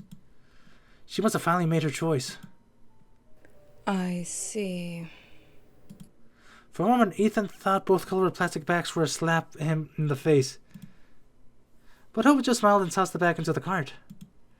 Ethan heard them crunching loudly as they hit the bottom. Well, let's take a bath. Did you just say, well, let's take a bath? Wait, hold on. Can I repeat that? Because I heard, well, let's take a bath. I heard a bath. I don't know, guys. Did I hear bath or did you guys hear bath? I heard bath. Variety is the spice of life. Nah, that's cocaine, baby. That's cocaine. Don't do cocaine, kids. What is a man without his zucchini? Castlevania reference. Oh, God, Castlevania. What is a man without his zucchini? That night, she had another dream about the White Room. Oh, God, we're in... Well, technically, it would be Twin Peaks if they had the Red Room all over the place. The walls were still trembling softly in the cold light. Everything in the room, including the air, was oozing tension, anguishing, and anticipation of what's about to happen. And Amantha was really what's about to happen, no doubt about it. Cool, fish lens, awesome. Ethan suddenly realized he was looking at the room from another odd angle. He seemed to be standing on something, but he couldn't feel anything under his feet. No support. He tried to look down, but he only saw the shimmering air. I'd be like, I'm flying. He had no legs, and nothing above the missing legs. I'm flying? As if he wasn't there. Or rather, he was. The shimmering air, the chipped ceiling, and the walls, they were still trembling. It was a red sofa standing a little far away from the center, and a couple of remarkable white doors on the opposite wall of the room were not there the last time. Oh, God. And that should not have been there. Nothing can be done about it now. Those are appearing there. There was nothing could be done about it all right now. What the hell was that over here? I saw something over here real quick. What the hell was this over here? Okay, looks like we're in the Matrix room. Light grew dim, now pulsating noticeably. It was still emanating from the room with it entirely, reflecting from the white walls. But most of all, from the twin bra from the wall between two doors that were not supposed to be there. For some reason, Ethan tried to catch the rhythm of the light with his breath, yet he couldn't. What the hell is going on? Looks like we're gonna wake up again. Oh my God. There were two figures sitting on the sofa. One fair and the other dark. The dark one came into the room through the doors, but Ethan couldn't guess which one. The fair one was Hope. What? What are you doing here, Hope? Hope, what are you doing here? You can't be here. You have to leave right now, or something will happen. The bolt of light became faster. The dark one moved towards Hope and tucked the blonde hair strand behind her ear. Everything was happening very slowly, as if underwater. There was something odd about the dark one. Something about her was wrong, but Ethan couldn't guess what. She leaned towards Hope's ear and covered her mouth with her hands, and Hope leaned towards her and listened very carefully as if a mutual secret among themselves. Something was about to happen. They both looked at Ethan, even though Ethan wasn't there, or rather, he was nowhere, because no white room ever existed. Whoa! Then one of them smiled. What the fuck? The dark one finger slid through Hope's chin. A soft rounded line. They were no longer looking at Ethan, only at each other, very closely and slowly inhaling the light. What the fuck? The dark one stroked Hope's cheek, and there was no light between the agile lips as they collected. What the fuck? Ethan saw drops of saliva glittering on the lips. Also, they're making out. The dark one licked her lips and raised her tongue to make a space for a long-haired black snake as got out of her mouth. The snake swayed, tasted the air with its own tongue, and reached out for Hope. Hope closed her eyes. Now the snake was stroking her cheek, long and black, over and over again, in a spiral. Always a spiral. Hope reached for the band that covered her eyes. The dark girl reached for her, and their fingers intertwined with the light between their lips, melted as what happened to sunset. Yet there was... Dude, you could use this as a fucking thumbnail right here. Oh my god. What the fuck? The pulse of the room became faster. One of the lamp came into an eclipse. She had a number of faces, that's one clue. The bodies of the two girls merged into the red sofa, and his own flesh was shaken and shrieking. Lamented value bones vessels in places that were very close to the shabby red upholstery. His heart rate became faster. Oh god! Faster! Faster! What the fuck? Then something happened. Ethan woke up. His breath was falling in his throat. The ceiling above him was flaring with immeasurable darkness, and down below his stomach he felt a searing heat. The heat was so intense that he had to sneak into the bathroom, and his old man used to say if he had to squeeze it off. Not just once, but whopping two. After Ethan loomed over and sank into himself in a small rectangular mirror for quite a while. At some point, his lips started trembling. Ethan did not want to see what this was going. He spat in the sink, let the water in for a while, then he turned the lights off. Oh god. Oh god. Oh man. Guys, if that ever happened to you guys, what the hell would you guys do? Something changed. Ethan didn't want to let's see what changed. I'm scared. Oh god, I'm scared. Shut the fuck up, phone. How to make tomato soup. At some point, they had to remove her fingernails. An accident, the fact. What the fuck? She got lost. It's legal, but it's painful still. Devils come from the little cracks. They don't tell you that at school. What the fuck? Now don't cook. We've got an answer on the shelf. Whoa! Tomato soup! It feels like made with some fresh tomatoes and I wish you'd never be born. That's it? That's it? Commercial break. Ah, cool. Ah, wait, something changed over here too. September 15th. The bus driver saw me blank. He didn't laugh at me and he didn't get mad at Mom. He didn't allow me to play on the bus. I wish there were more people like him. June 11th. I really had a weird dream today. Hope blank is okay. I'll go and look for him. And I shouldn't close the darn window. What the fuck is going on? He didn't want to wake up. To see eating grudge in Hope's eyes. To listen to the awkward silence, seize the opportunity to say a word to break it. But morning did come. Anything was in for a surprise. Everything was fine. Very much so. Hope got up early to make a superior breakfast. The kind that Ethan wasn't able to cook, even when he really wanted to. She was talking to him. She was joking. She listened to at least 10 places that would go with their schedules became more relaxed. The nightmare seemed to be over. Simply washed away down the drain with the rest of all things excess he used to have in his body. The image was so real that Ethan got completely relaxed. He let his guard down, dazed by the cute nonsense, waffles with his cream, and delicious Turkish coffee. Then Hope asked a question. Do you think a darker hair color would suit me? Oh god, no. I'm like, what? Whoa! Oh, that's what I got for getting too close to the screen, goddammit. The coffee suddenly turned sullen and struck on his throat. Ethan felt like this wasn't coffee at all. Finally ground to glass. He coughed. What? Hope put her elbows on the table and slipped from her cup as if nothing had happened. I was just thinking of becoming a brunette. Oh, no. What do you say? Huh? I don't know. Look, I'm fine with everything as it is. As long as you like it, I guess. The tiny pieces of glass were still scratching from him from the inside. There was tiny pieces of glass? He then tried to clear his throat, but didn't get much better. But why? Where were you thinking about it? Ethan struggled to speak. He felt he was falling into a pit, and the air was whistling in his ears. Well, one has to change from time to time. Oh God, he screwed the pooch. You shouldn't have told her about the girl.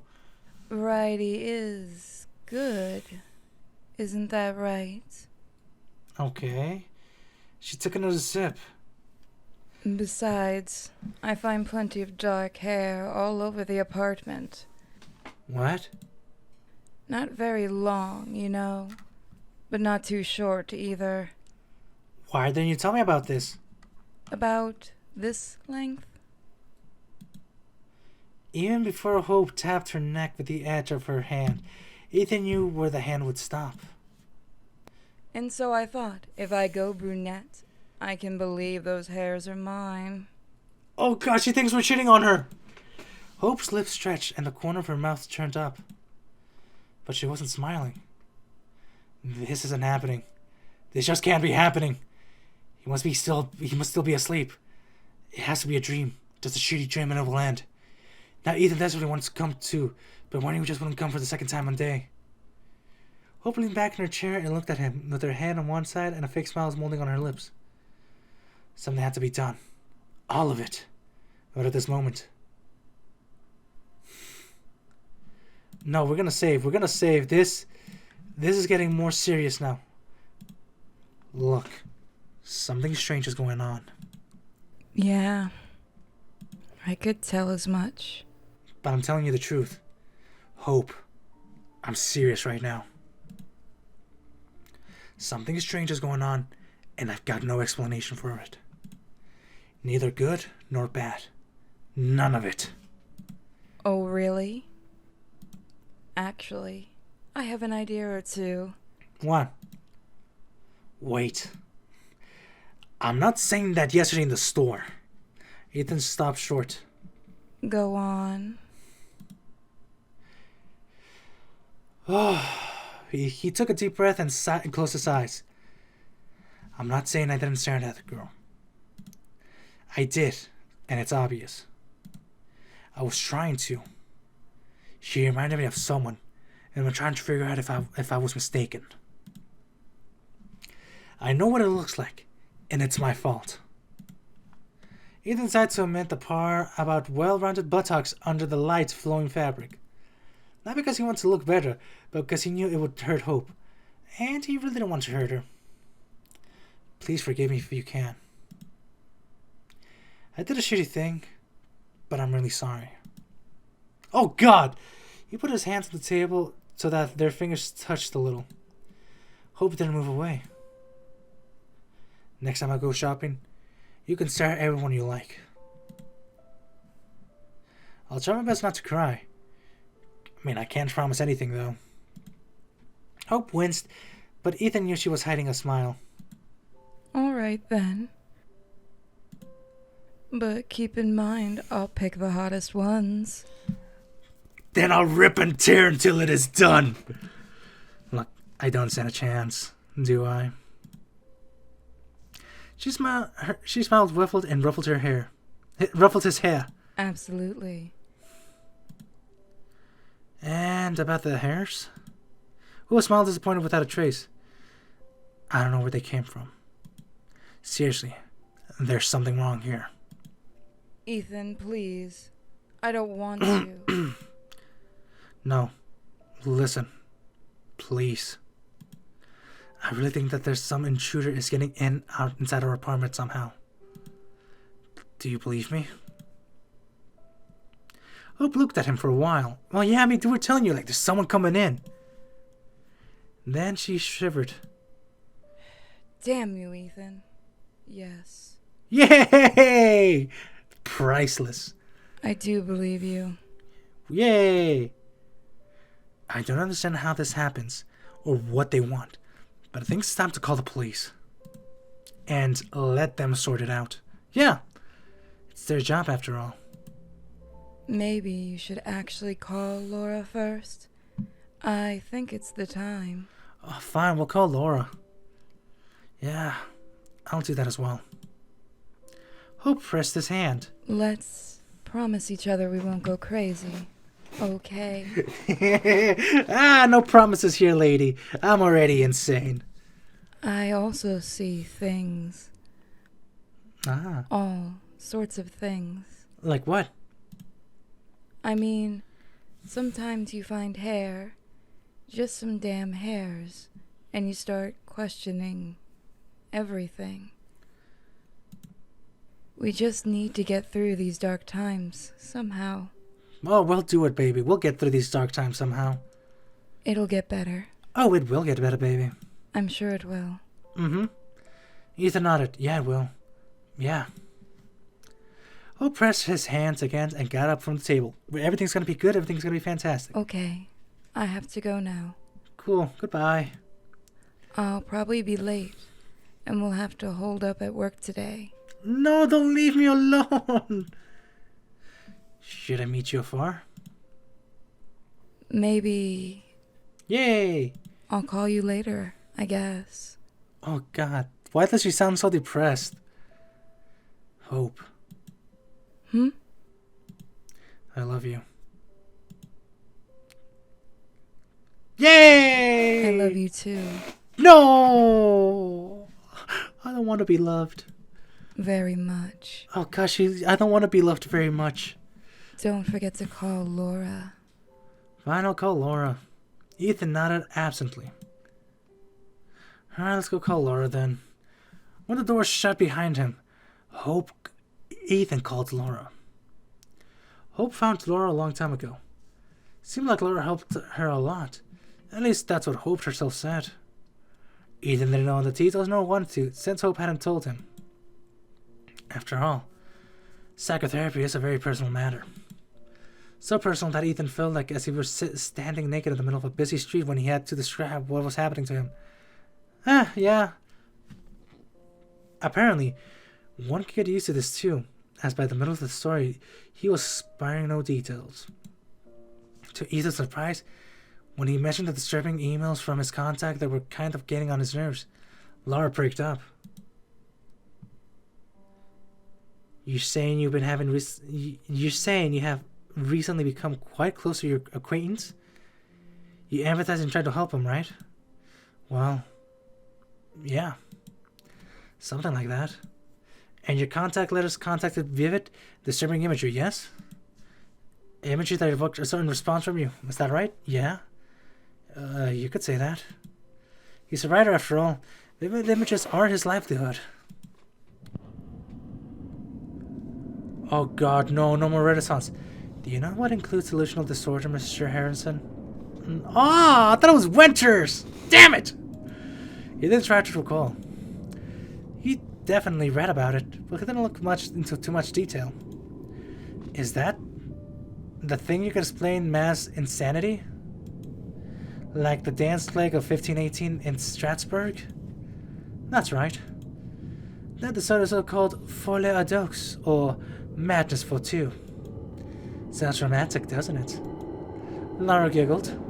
Ethan thought she herself would not all too sane. Of course she wasn't. She had to deal with the guys like me all the time. But Laura had already returned to her usual tone, calm and measured. Oh god, I feel something in my throat. This condition causes perfectly healthy people to experience very, let's say, negative effects. It's so the works that we have sources of delirium and those who perceive it. One or more people. As you correctly noted, sometimes the disorder can take on a truly massive scale. There's surely an emotional connection between the victim and his conditions. Your life is also a risk, unfortunately. What? I can't make a diagnosis with just this format, Mr. Harrington. However, think you need to limit contact with your acquaintance. At least for the time being. Alright, I mean, looks like the pictures are looking at me. He might be the source of unpleasant states for your experiencing. Would you like to make an appointment for a consultation? Yes, please. I need a consultant. Ethan, no, why did you decline? Why did you decline? You should have said yes. Laura listens to the rest of what he had to say. She asked what pills Ethan was taking.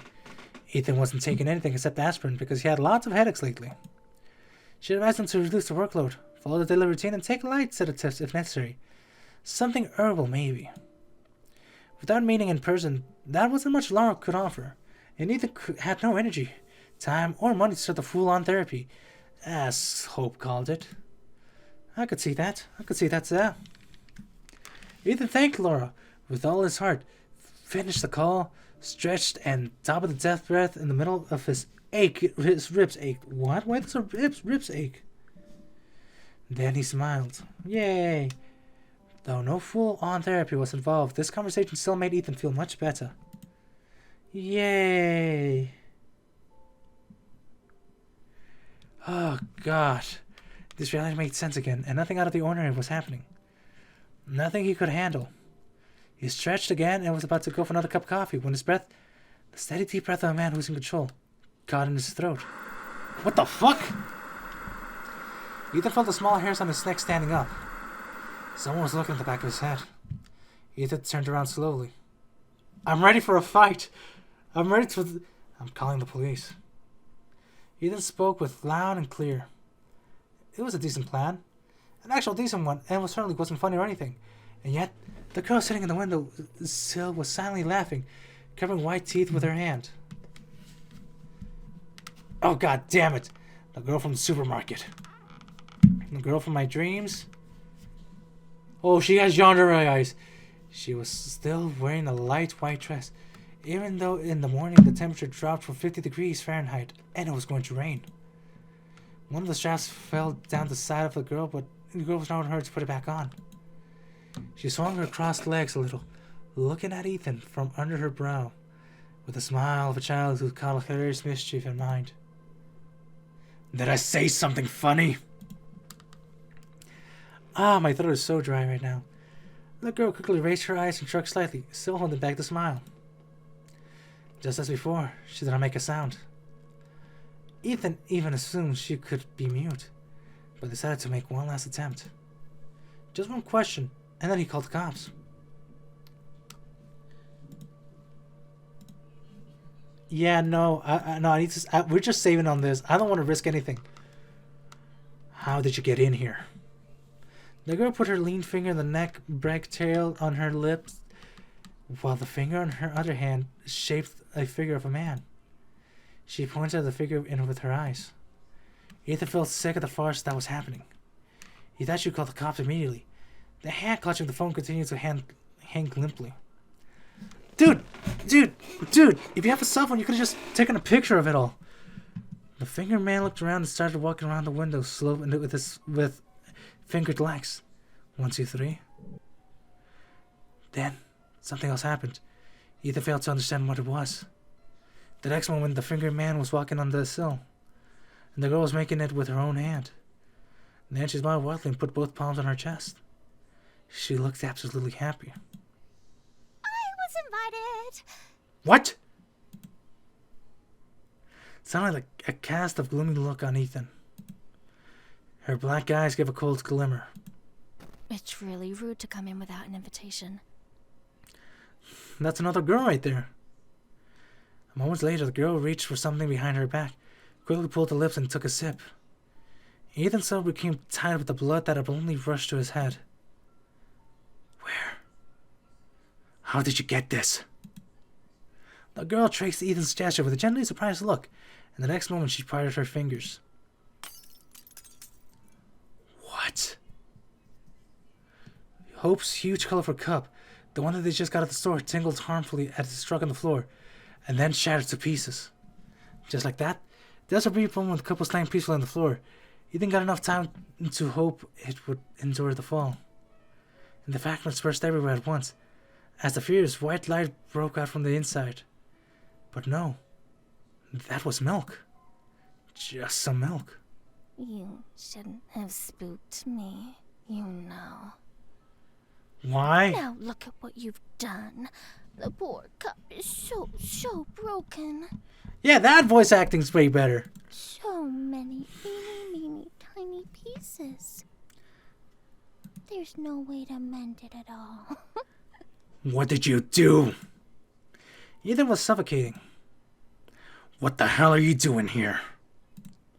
What do you want from me? The girl bit her lips and twisted a fallen shoulder strap between her fingers. The top of the dress slid even lower. Do you want me to leave? You're not in my house. You're in my house. But I may run into Hope. Right at the door, Ethan. She forgot her pass. We'll be here any minute. Well, just like to say, gotta rip and tear. What will the poor girl think? Whoa! Whoa! The girl looked over her shoulder and her face instantly lit up. It's her! Here she is! Hope is simply amazing, accurate to a minute.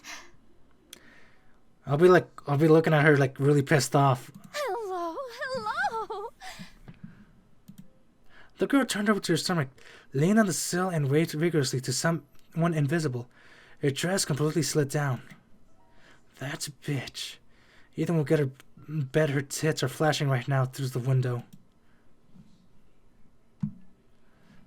No, I need to save. Let's save. Also, before saving, I need to go get me some goddamn water. Jesus, my throat is dirty as hell right now. Alright, guys. We're back, and, drag her. No, we're gonna say don't come any closer. We're not cheating on you. Ethan couldn't see it, but he knew he felt that Hope was already really standing down there. And she was looking at the window. Of course, although she couldn't see much anymore, as a blurry veil covered her eyes. I'm gonna kick her ass. The girl just turned around at him, and with her eyes wide open, without blinking. Her shoulders shook, as if she was going to cry. But she was laughing. At first, it was a couple of stiff, stifled laughs. Then it became a laughter of someone who just heard a great joke, and gradually turned to wild, barking screams. He had to stop it. Right now. He didn't want to rush through the window, but he just took one step and froze in place. The girl must be out of her mind. She's stoned. Or worse. She might have a syringe, and he doesn't want any more problems. He only wants this thing removed from his windowsill, welding in a steel box and dumped somewhere in the middle of the Atlantic. He still had his phone in his hand. Whoa! Ho, ho, ho! 911, what's the address of your emergency? The bitch shrank hugger and kept crackling pile of coyotes yelping in the moonlight night. She was rattling with laughter, and the pale rags of her dry, fabbling skin were shaken in the rhythm of her movements. It just looked like a death shroud. He suddenly thought she was much older than he thought at first. What's going on? He then looked at her for the last time, a mixture of hate and disgust in his eyes, and turned away, running his fingers through his hair. There is a stranger in my apartment. A woman, most likely on drugs, or just insane. Can you see her right now? Ethan could only see a wall in front of him, but he heard a deafening howl. It was echoing through his skull, beating into his temporal bones like a desperate bird. Ethan clenched his teeth. Yes.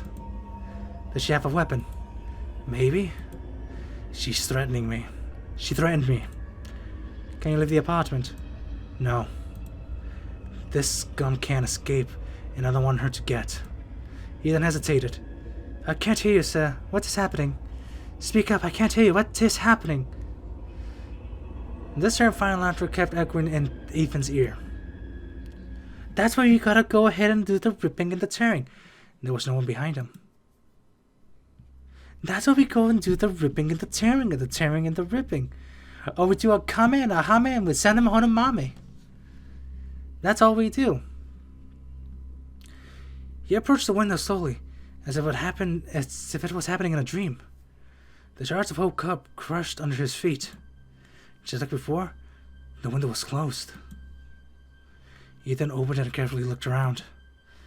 He did not see the body. Too good to be true, but he had to check. Only the gray pavement was gradually turned black, as it actually started raining. Ethan looked across the street, just in time to notice the familiar cream-colored coat disappearing behind the corner of the nearby house. No, we made her cry. Hope? Hope? He screamed so loud that something snapped in his throat, but she didn't hear him. Maybe she didn't want to hear. What happened? What? She's crying. No. Ethan called her for at least 100 times. Hope didn't answer. Ethan thought he could come to her office, but eventually thought he would make things worse. The police were in his apartment 23 minutes, 43 seconds later. They didn't find any signs of forced entry, and the call recorded, as Ethan found out later, had nothing to do with resemble or laughter howling. Whoa! Whoa! No stranger sounds, as the officer said. What the fuck? What the fuck? This is psychological. That's what we do. A comment, a humming, and send them home to mommy. That's what we do. Or just do a throwing knife. I'm scared. Hope returns sometime between later at night and early in the morning. What? Oh god. The skin of her cheekbone was taut and almost transparent. There was shadows, deep shadows under her eyes, as she hadn't slept in a long time. She smelled of strong alcohol. Ethan went out of the dark room to her. He didn't sleep and he didn't turn on the light either. Things that lurked in the dark, real or imagined, no longer frightened him. He even wished that something he had been dreading for the past month, he finally could name that feeling he had, would come out of the greasy blackness of the shadow and snap his neck. But everything in the apartment was mockingly calm, except for Ethan himself. Hope? Hope. Hope stared at him in silence, sighing a little. Instead of pupils, she had dark holes. Look, I've been thinking about a lot of what you said if you came back. What can I say? Hope's face showed no emotion. It seemed like she didn't even blink. Anyway, I realized that I can only tell you the truth, no matter how crazy it sounds. If I try to cheat, it'll only get worse, right? Ethan gave a short, nervous laugh. Anyway, Ethan had plenty of time to think about what was going on to say, but he didn't know where to start. Some time ago, I don't remember exactly, I started seeing a girl. Who is she, Ethan? She's no one. I don't know. Is it Sophie? Who? Sophie Wolf? No, it's not Sniper Wolf. Your student from that online course? What? Hope made a vague gesture with her hand. Movies from the late Victorian era? He didn't know what he said, but Hope obediently repeated it in a flat voice. Yeah. I remember you were impressed with her. But You always liked smart girls. we didn't do nothing. And this one was also beautiful. But we called the police! Hope, this isn't what you think. Think! Who says I think? Oh god, she's gonna go yonder on us. Thinking's too painful. That's what we do. A comment, a homie, and we'd send them home to mommy. Wait a minute. Hold on. Ethan disappeared into the room and came back a few minutes later. The darkness of the hallway was diluted by the screen of the light. Hope covered her eyes with her hands, either from the brightness of the screen itself or because she didn't want to see whatever there was. What is it all about? Here. Look. It's Sophie Wolf. On the screen, in fact, was a profile of Sophie Wolf, his student. On the photo, Sophie was squinting, either from the bright sun or because her curly red hair was getting in her way. A small, brown-haired snuggled up to her with a shy smile. They're a nice couple. If I remember right, they had a wedding this year. Then who is... That's what I'm trying to figure out. I don't know. And honestly, I don't care. I just want to get her out of my life, but this bitch follows me. Well, she's used to follow, but now I don't think I'll ever see her again. Is it good or bad? Hope, please. I'd be like, it's a good thing.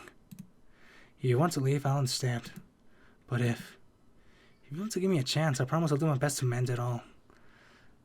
Dude, I would have just thrown this throwing knife. Like, I just have the... Or, again, like I said, you could have had a gun. You could have had something to defend yourself with.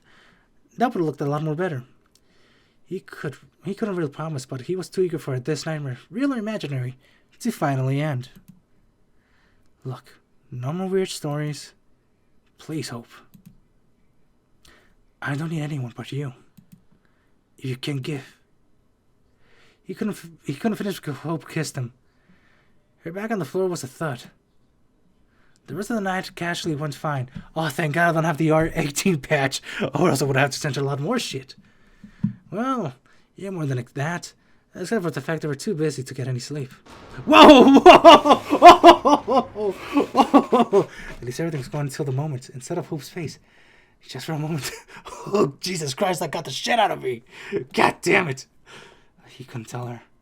He mumbled something about not feeling well and collapsed on the back, painting. He closed his eyes. Goddamn jump scare. He closed his eyes so Hope wouldn't accidentally catch a glimpse of what he saw. Nothing happened. It wasn't real. It's fine. She understands, said Hope. That's what you do, a comment, a hummy, and send him home to mommy. Something changed. I want to see what the fuck changed. Oh God. Whoa, no face. Yay, that's the Super Mario Brothers Super Show. It's the Super Mario Brothers Super Show, baby. That's the Indiana Jones face.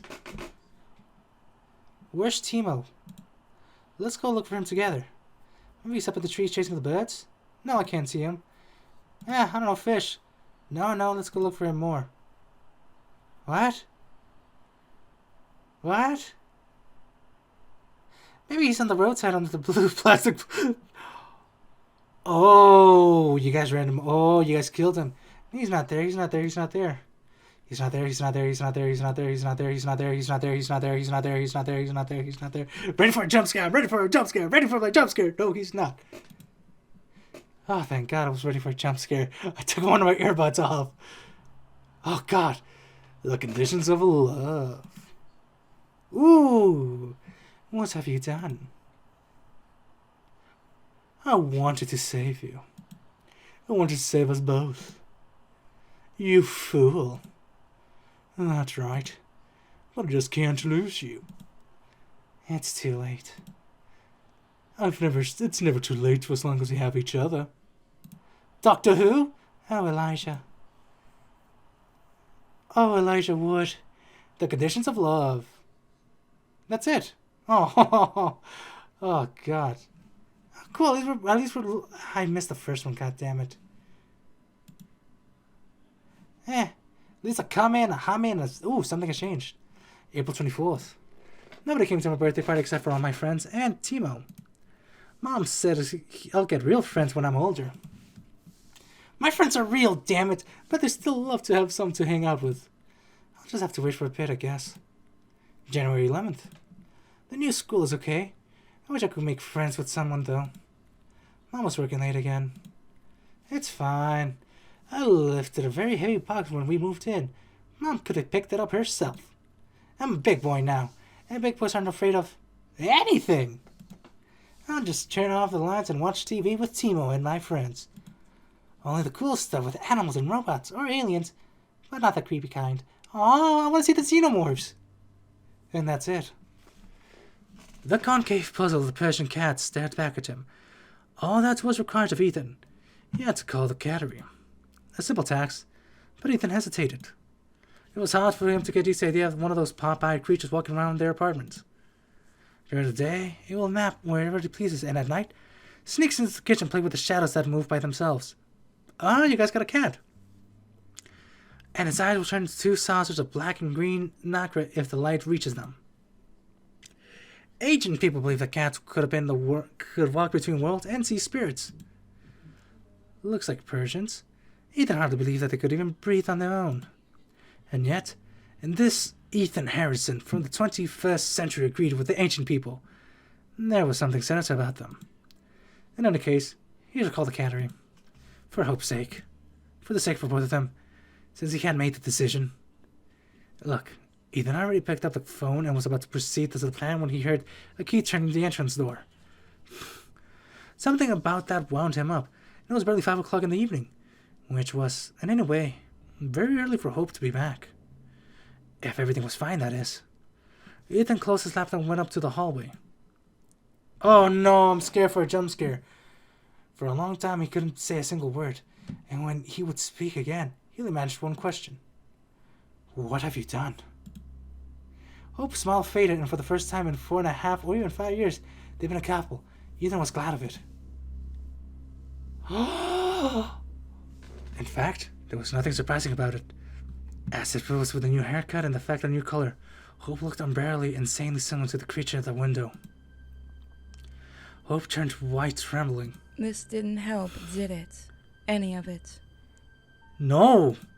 You can't love me even now, right? What are you talking about?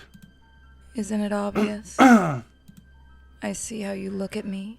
What? You're disgusted. What? You try your best to touch me as little as possible. And no matter what I do, no matter what I try, it doesn't help.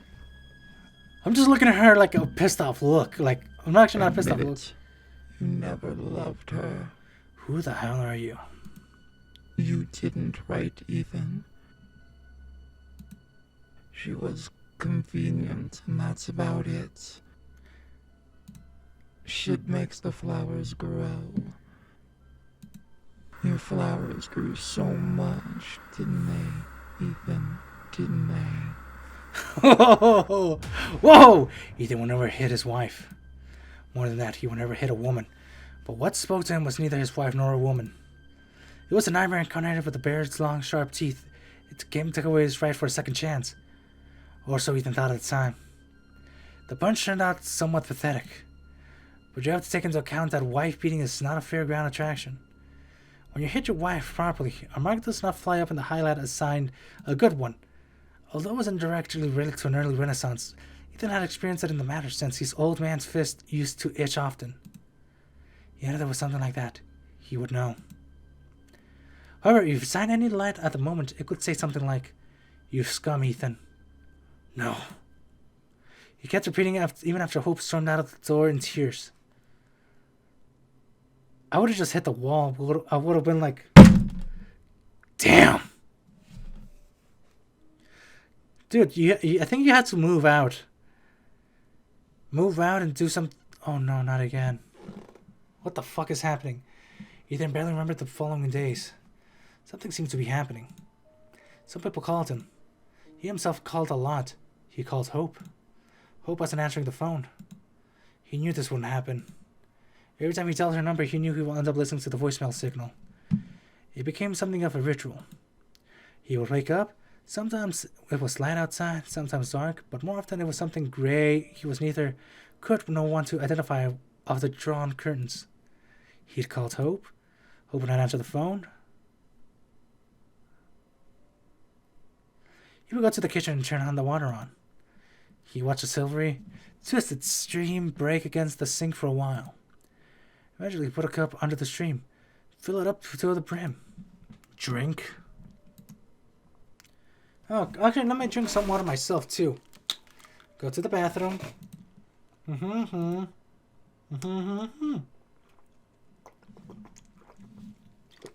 Ah, my throat. All of this can't be real. Life can't crumble into pieces in an instant. Just collapse inwards like a wooden block tower. I think we remember the name of that game. One he and Hope went to see. He and Hope. It's too bad. All of this can't be real. He didn't do anything. Could it be that he didn't do anything? Whoa! No. He hit Hope. He hit her and a red blotch spread across her cheek. It was dark to see, but Ethan knew how it goes. He could do that? What happens now? What happened now? These thoughts were like a bunch of needles he tried to swallow over and over. Sometimes he managed to barely forget about them.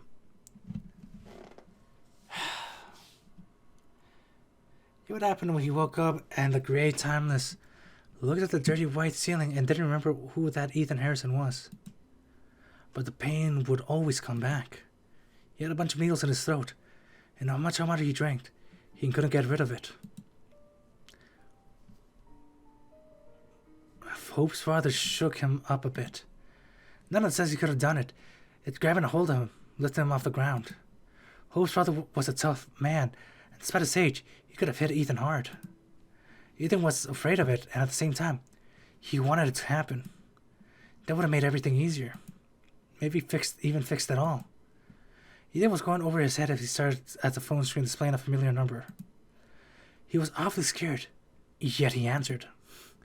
It turned out Hope had asked her father to pack up for her. Mr. Miller's voice was flat, maybe a bit uncertain, and worst of all, he wasn't angry. That plunged Ethan into despair. He couldn't get his redemption like this. However, the upcoming visit forced Ethan to gain his senses. It shoved him back into reality in like a stream of people pushing him onto a crowded subway train. Ooh! Oof! He tidied up the place a bit. He shaved. He figured out what to say. Several times he rehearsed his speech in front of the mirror. And just before Mr. Min arrived, Ethan left the keys with the neighbors. Simply put, he fled. Of course, he warned Mr. Mirrorless beforehand with a message, because he didn't have the heart to call. Ethan wanted Mr. Mirrorless to pick up what he had to get and get out as soon as possible. Mr. Mirrorless wasn't going to help. That's for sure. He wasn't going to help, which means he's got between Ethan and his wife. Ethan was angry with Mr. Mirrorless, like he was the source of all trouble. Anger was boiling up inside of him, mixing with cheap coffee and turning into caustic acid. There was nothing rational about this feeling. Ethan had plenty of time to think about it, to weigh in, to examine it under a magnifying glass. That's when we go and kick someone's ass. We go over there and kick his ass. He was sitting at a small cafe in the corner of the street until the street got dark. He would have stayed there any longer if a waitress hadn't come to his table and tell him the place was closing. Ah! Ethan nodded absently and asked for a moment to use the bathroom. Again, there was nothing rational about being angry with Mr. Mirrorless. And to be honest, it was pathetic. It was like hitting your wife and then running away to not face her father. Oh God, you're scum, Ethan. Worthless scum. Ethan turned on the tap on and stared at his reflection in a large mirror. A few drops of water trembled on the tip of his nose and chin. Whoa!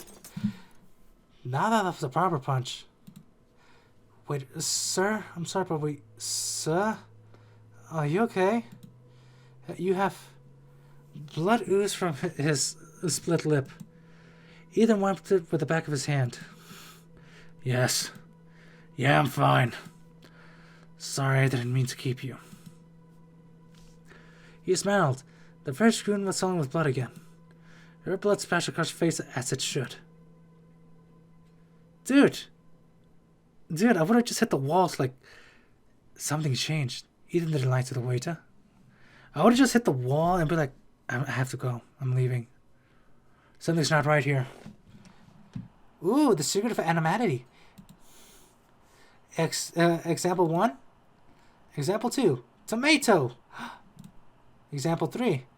Pure more tomato. Example 4. A ripe specimen. The screaming man is hiding here. Duchess Nostralis. What? I don't know what the fuck that means, guys. Another TV spot. Happy Dreamlands. Marl is a lamb. Johnny is a tree. And who's a little liar? Hajin Ali. What? The fuck does that even mean? A quiz! A quiz!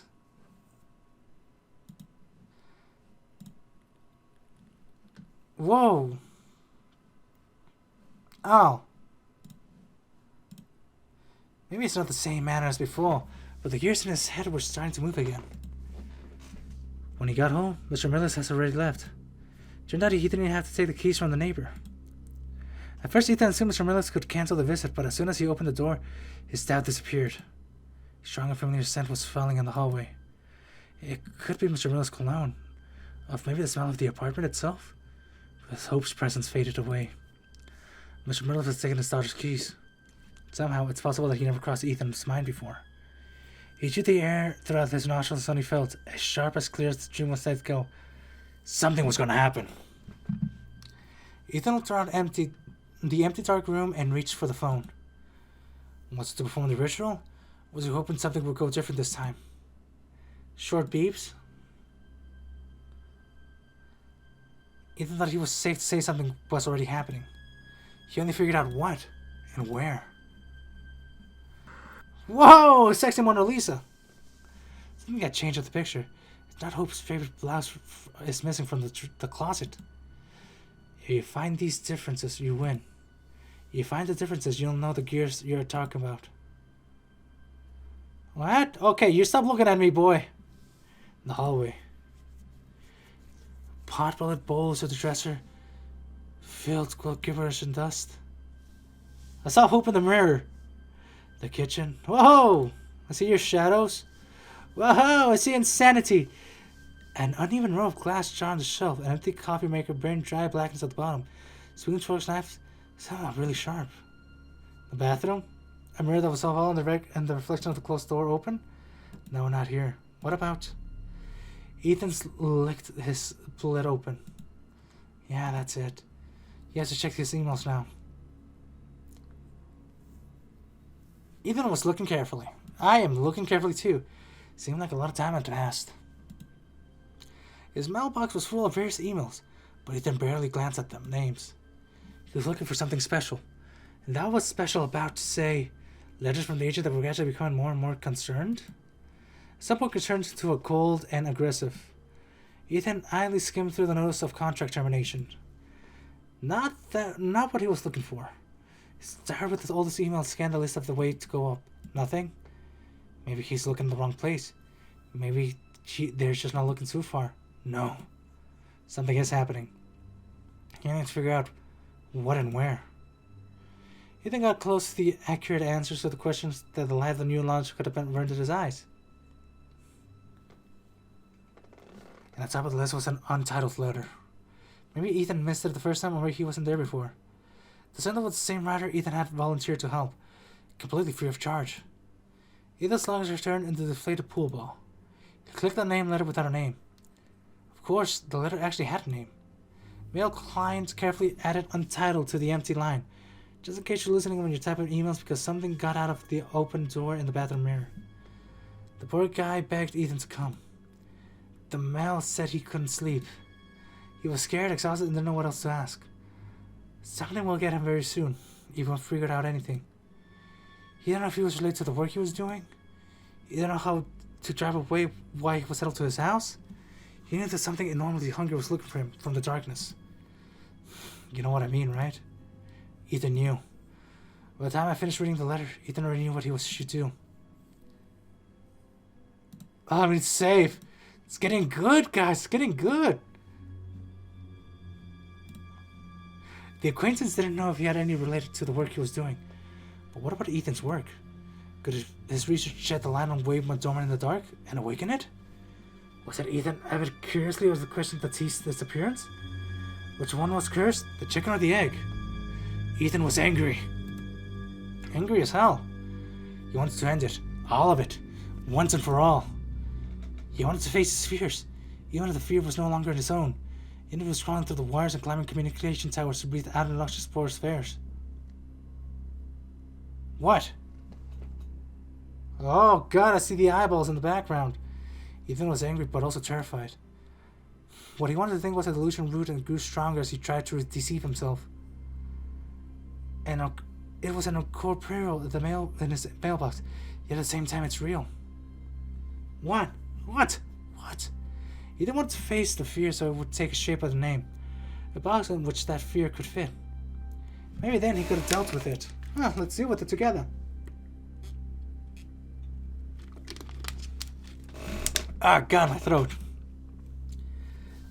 I need more water. Oh, God. That's why when Ethan got behind the wheel of his old sedan, he wasn't doing it for the rider who was tormented by shadows. He was doing it for himself. Dude, final fight, time to go in the Kamehameha. I don't know. In the email, they're acquainted to describe the detail how to find his house and how to get inside. Too much detail, as he's already resigned to his fate. Something will get him very soon, and he won't figure anything out. This is just a notice, Mr. Harrison. A notice of life termination. This happens when you look into the abyss for too long. What? Oh, God, don't tell me I chose the wrong option. But look, isn't enough, is it? You shine a flashlight into it, throw stones and whistle frantically like a vandal who managed to get into an abandoned house. Oh, I'm ready for the jump scare. You're excited and terrified. Then the only terror remains is you realize the door has slammed shut behind you and the handle won't budge. Whoa! This thought made Ethan speed up. And then, just abruptly, he hit the brakes. There was like a short, hysterical shriek. The car swerved and stopped to the side of the road. The blood was pouring from his ear. Ethan's breath became in short gaps. His eyes searched blindly in the dark. To calm him down a little, Ethan pretended he was trying to fool. The night road was empty. He was examining the navigation, but there was one thing throughout his head. What is he doing? What the hell is he doing? Something like he asked it out loud. There was no one to answer. Maybe it's not too late to turn back? Turn the car around, go back to the city, to the apartment, lie down on the sofa and sleep? Sleep until the morning comes? In the morning he will call hope again and... The thought was cut short. Actually, it didn't lead anywhere from the very beginning. A dead end. The truth was, he had no place or reason to go back. He wanted to go back to the past. And that task was beyond him or his old Toyota. We're using an old Toyota! At the present, he had nothing left but his granite grey road ahead and the decision to go. If he heard, he might be able to help. Dude, we gotta end this nightmare. We gotta end this nightmare. Big time. The car slowly took off. The rest of the way, and there wasn't much left, Ethan was thinking about his acquaintance. Oh, were they friends? Probably. You don't take acquaintance for a journey to the bottom of the abyss, do you? Maybe Ethan was thinking about his friend, how long he'd be awake in particular. I don't know. My God, phone, why are you bringing this in? It's been... Ethan closed the phone and opened the glove box. Quite a long time. A month ago. Judging by the emails. Oh God, I'm ready for the jump scare. How long can a person stay awake? The question followed his car silently. Oh God, I'm ready for the jump scare. You guys ready for the jump scare? I'm not ready for the jump scare, God damn it. I'm leaning backwards. Ethan drove into the suburbs and turned the car into a deputy road. The 25 miles per hour speed limit road sign at the bend of the road seemed as white as an old bone. Alright, I'm ready for this. Bring it on, boys. Ethan turned down Sycamore Street. The lawn in the front of the house were grown with tall grass. So tall it hadn't been touched for. How long can a person stay awake? Ethan thought it was probably rainy weather. He didn't remember much about the past, but was pretty sure about the rain. Even now, the ground was still damp and springly underfoot. Yeah, it must be the rain. Humidity makes the grass grow faster. What the fuck was that? I heard like speaking, like little sounds in the background. When he got out of the car, a shadow detached from the trees near the house. Ethan stiffed, then eased a moment later. The figure could walk away in the narrow concrete path. Just a passerby. Ethan watched him go. The concrete beneath his boot gave to gravel. Ethan walked past a sprawling hemlock, covered with rosettas of small white flowers. The brush reached up to mid-thigh, and the windows were dim, no lights anywhere. The house stood a little ways off, dark, quiet, and still in the night itself. Almost like the house was slumbering along with its host.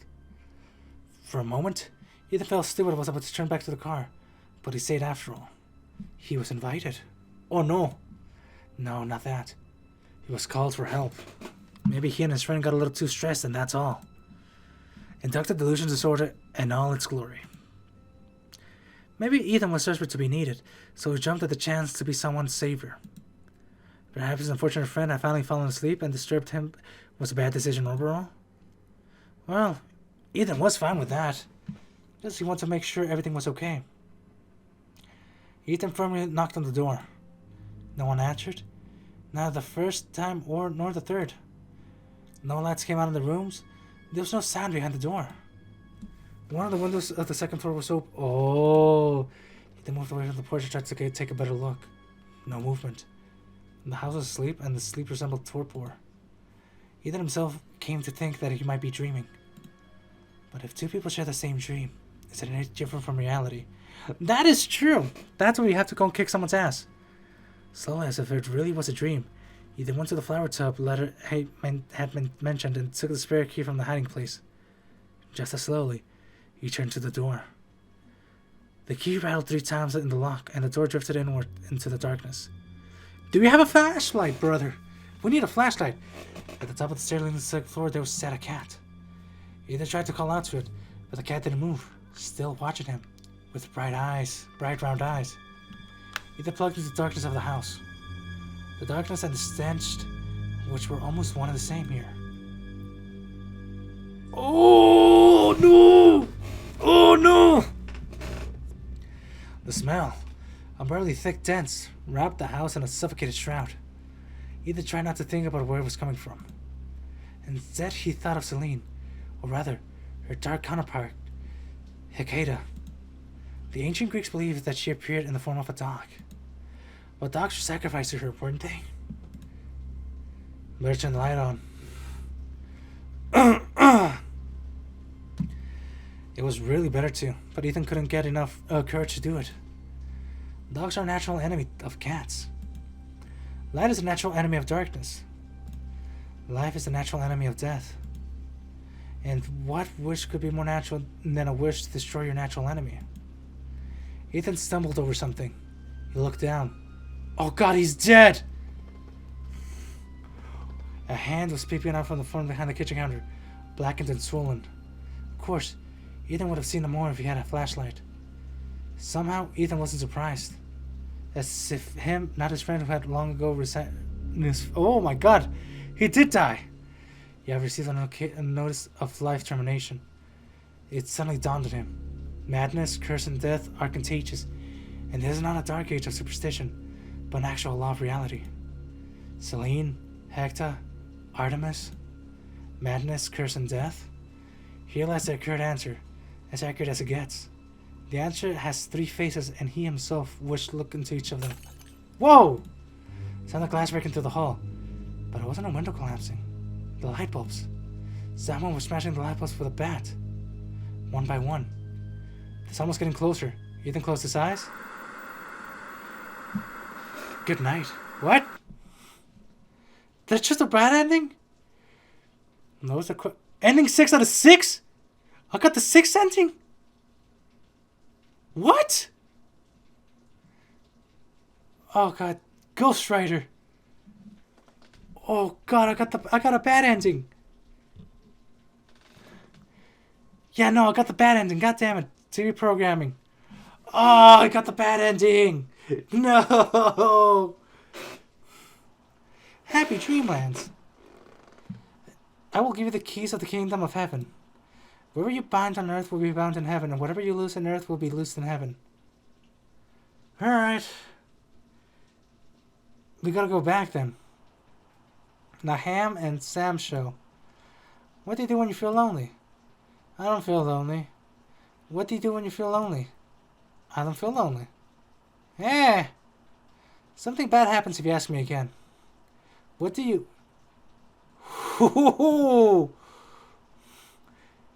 You smashed his head open. Jesus. Blue Light Hotel.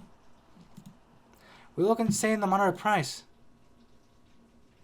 Oof. Oof. Yeah, we can't. Sweat broke out of his upper lip. Ethan closed his eyes. No. Ethan said with a firm clarity, and the following words that came out of his mouth were more quiet and his lips moved silently. No, I'm sorry. I can't help. I'm so sorry. He really was so... No, the thing is, if we went over there, peanut butter jelly with a baseball bat. Oh god, that even sounds bad. Sorry about his former life. Sorry for himself, desperate to the point that his stomach clenched with a painful spasm. Sorry for Hope. Sorry for the poor people who were being dragged deep in a cold vortex of darkness. But what could Ethan, do against that darkness? He failed. Maybe he had the skill to get the answers required, but they were buried too deep. In that depth, the water turned pitch black, and there were things in darkness Ethan didn't know the names of. No, it's raining outside again. Nice. He took a deep breath as he could actually about to dive. Then he deleted the email. Immortal throughout his work. The letter with its untitled disappearance in the dark vortex. The frantic, terrified piece where the help was erased, leaving no trace, as if they have never existed. No, it's not like that. Dude, I hope once told him it was a bad time for Ethan to recall this. The information doesn't only disappear after you click delete. Most often it remains somewhere in the servers, and you just lose access to it. Yeah, that's pretty much it. You turned the mirror onto the wall and pretended it's like your fancy. There was nothing wrong with the reflection. In that case, the silent scream didn't vanish. It was now trapped. Jabber, no one can hear it. I'm so sorry. Ethan covered his face with his hands. The mirror of the wall of Ethan's dark bathroom was reflecting a closer door. Dude, if we went over there, he had a baseball bat. Okay, I couldn't understand he had a baseball bat, but you could also block it. Ethan and Hope got an official divorce 3 months later. They never talked about everything that happened. But what actually did happen? Over time, the horror experience got erased from memory, fade, weakened. Such a difference mechanism of the human psyche. Oh, so we did nothing else? Okay, cool. So, Dad loves you and never took silently with the heart of your bed. Clenched the pillow with his hands for some reason. When you were 8, Uncle Jeremy didn't take you behind the barn. Didn't show you anything or make you show anything. The grandmother was all wigged and never had any long spider legs. Ethan's psyche had notably suffered, but it was playing by the rules still. He wanted simply coherent explanation, and he knew where to get him.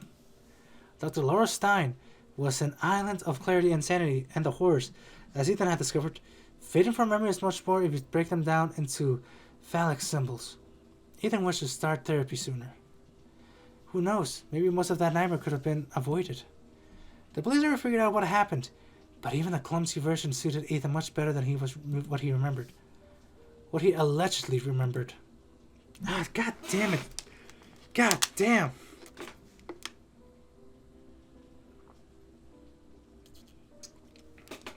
Week after week, Ethan felt like he gradually recovering. Of course, he had to give up his career as an independent consultant in favor of a more predictable office job, but at least he had the money for proper therapy. And at some point, a small incident happened. Dr. Stein introduced an electronic resignation system.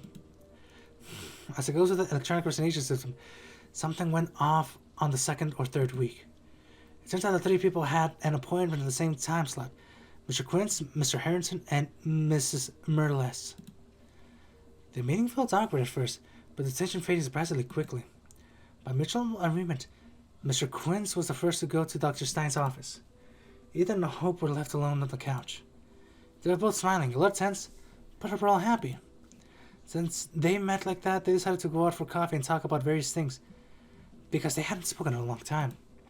Then at some point they decided to hold hands. The next day they were hardly keeping their eyes open, because they only managed to sleep for a total of 3... Oh my god! That was inedible, as in a relationship you simply have to sacrifice something. Who was that? What the hell? Hope leaned over the arm of the sofa and looked at Ethan curiously. He shrugged. A little agency, one of those few I haven't disgraced myself in front of yet. They're looking for enough for borrowing guys or their historical consultant. The working schedule is something about a whole day and most of the night, 7 days a week. So what did they say? That I'm a happily employed office worker and I really enjoyed cooler water. Yay! Are you serious? Yeah. Ethan? Don't be silly. Yeah, no, I'm good. We both know this is your true calling. I'm good, baby boy. I understand this kind of work takes a lot of time, but you could quit the office job and... I could, but I don't want to. It's my turn to bring the mammoth to the cave. Yeah. What about your calling? I know well enough how hard you work to make that startup of yours survive. Who will make a homeless cat tender, if not you? Yeah, tender. Well, actually, there is quite a variety of animals in our database. You'd be surprised. Oh, cool. Recently, someone has booked a mini pig. A mini pig. A mini pig? Like an actual pig? But portable? Yeah. Well, kind of. Oh. The mini part stands for 100 pounds instead of a good 600. Oh. People get crazy over cute piglet photos and think this is it. But in reality... What? Wait a minute. Did you say wait a minute? Oh. Don't try to change the subject. No, I don't want to change the subject. I didn't even think about it. Hope sighed frowningly. I don't want you to give up on your dream. I'm not giving up on anything. And anyway, I do understand that Miss Merlis won't marry an ordinary office clerk. But I have a plan. Oh, come on. A sofa cushion slapped against Ethan's cheek. Hope tries her best to look serious, but she was too pleased to pull it off. Besides, she was burning with curiosity. What's the plan? I'm writing a book. On mythology. Wow. Exactly. So now you're not only a popular history consultant, but also a talented writer. Hell yeah, baby. Guess I'll start getting used to that thought. Ethan grinned. I'm like, something of the sort, yes. And what's your future bestseller about? Oh, God! It seemed to Hope, just for a brief moment, that Ethan's eyes became round and shiny pool of black narc. The Cathar gods of ancient Greece. We're going with Greek mythology, baby. We gotta bring in Kratos. Whoa! Fuck you, Mona Lisa. You're creepy as fuck. Hope a nightmare. Ending 4 out of 6? What the fuck? Okay, so those are the endings. I got... Something changed. Yeah, what changed? I mean, at least I got 2 endings. The one with the baseball bat, I feel like the light from a single source of split with a half-silvered mirror. The result beams are each reflected by a series of mirrors. We expected them to combine at some point. I'm not saying it's safe. All I'm saying is... Boat! Sorry. All I'm saying is that we're observing the experiment. Cool, we're running an experiment, baby. Happy dreamland. Fear not for the devil, but the God, for he walks among us, and his eyes are hungry. Ah. There are mirrors behind mirrors and doors behind doors. Some of them not like the others. Oh God, he's talking about the back rooms. I don't want to go to the back rooms. Oh, cool. It's 69, which is nice. Well, guys. Oh, something changed. October 8th. I got an F on the essay. Mom will be mad. The bus driver said it was good, so I should keep writing.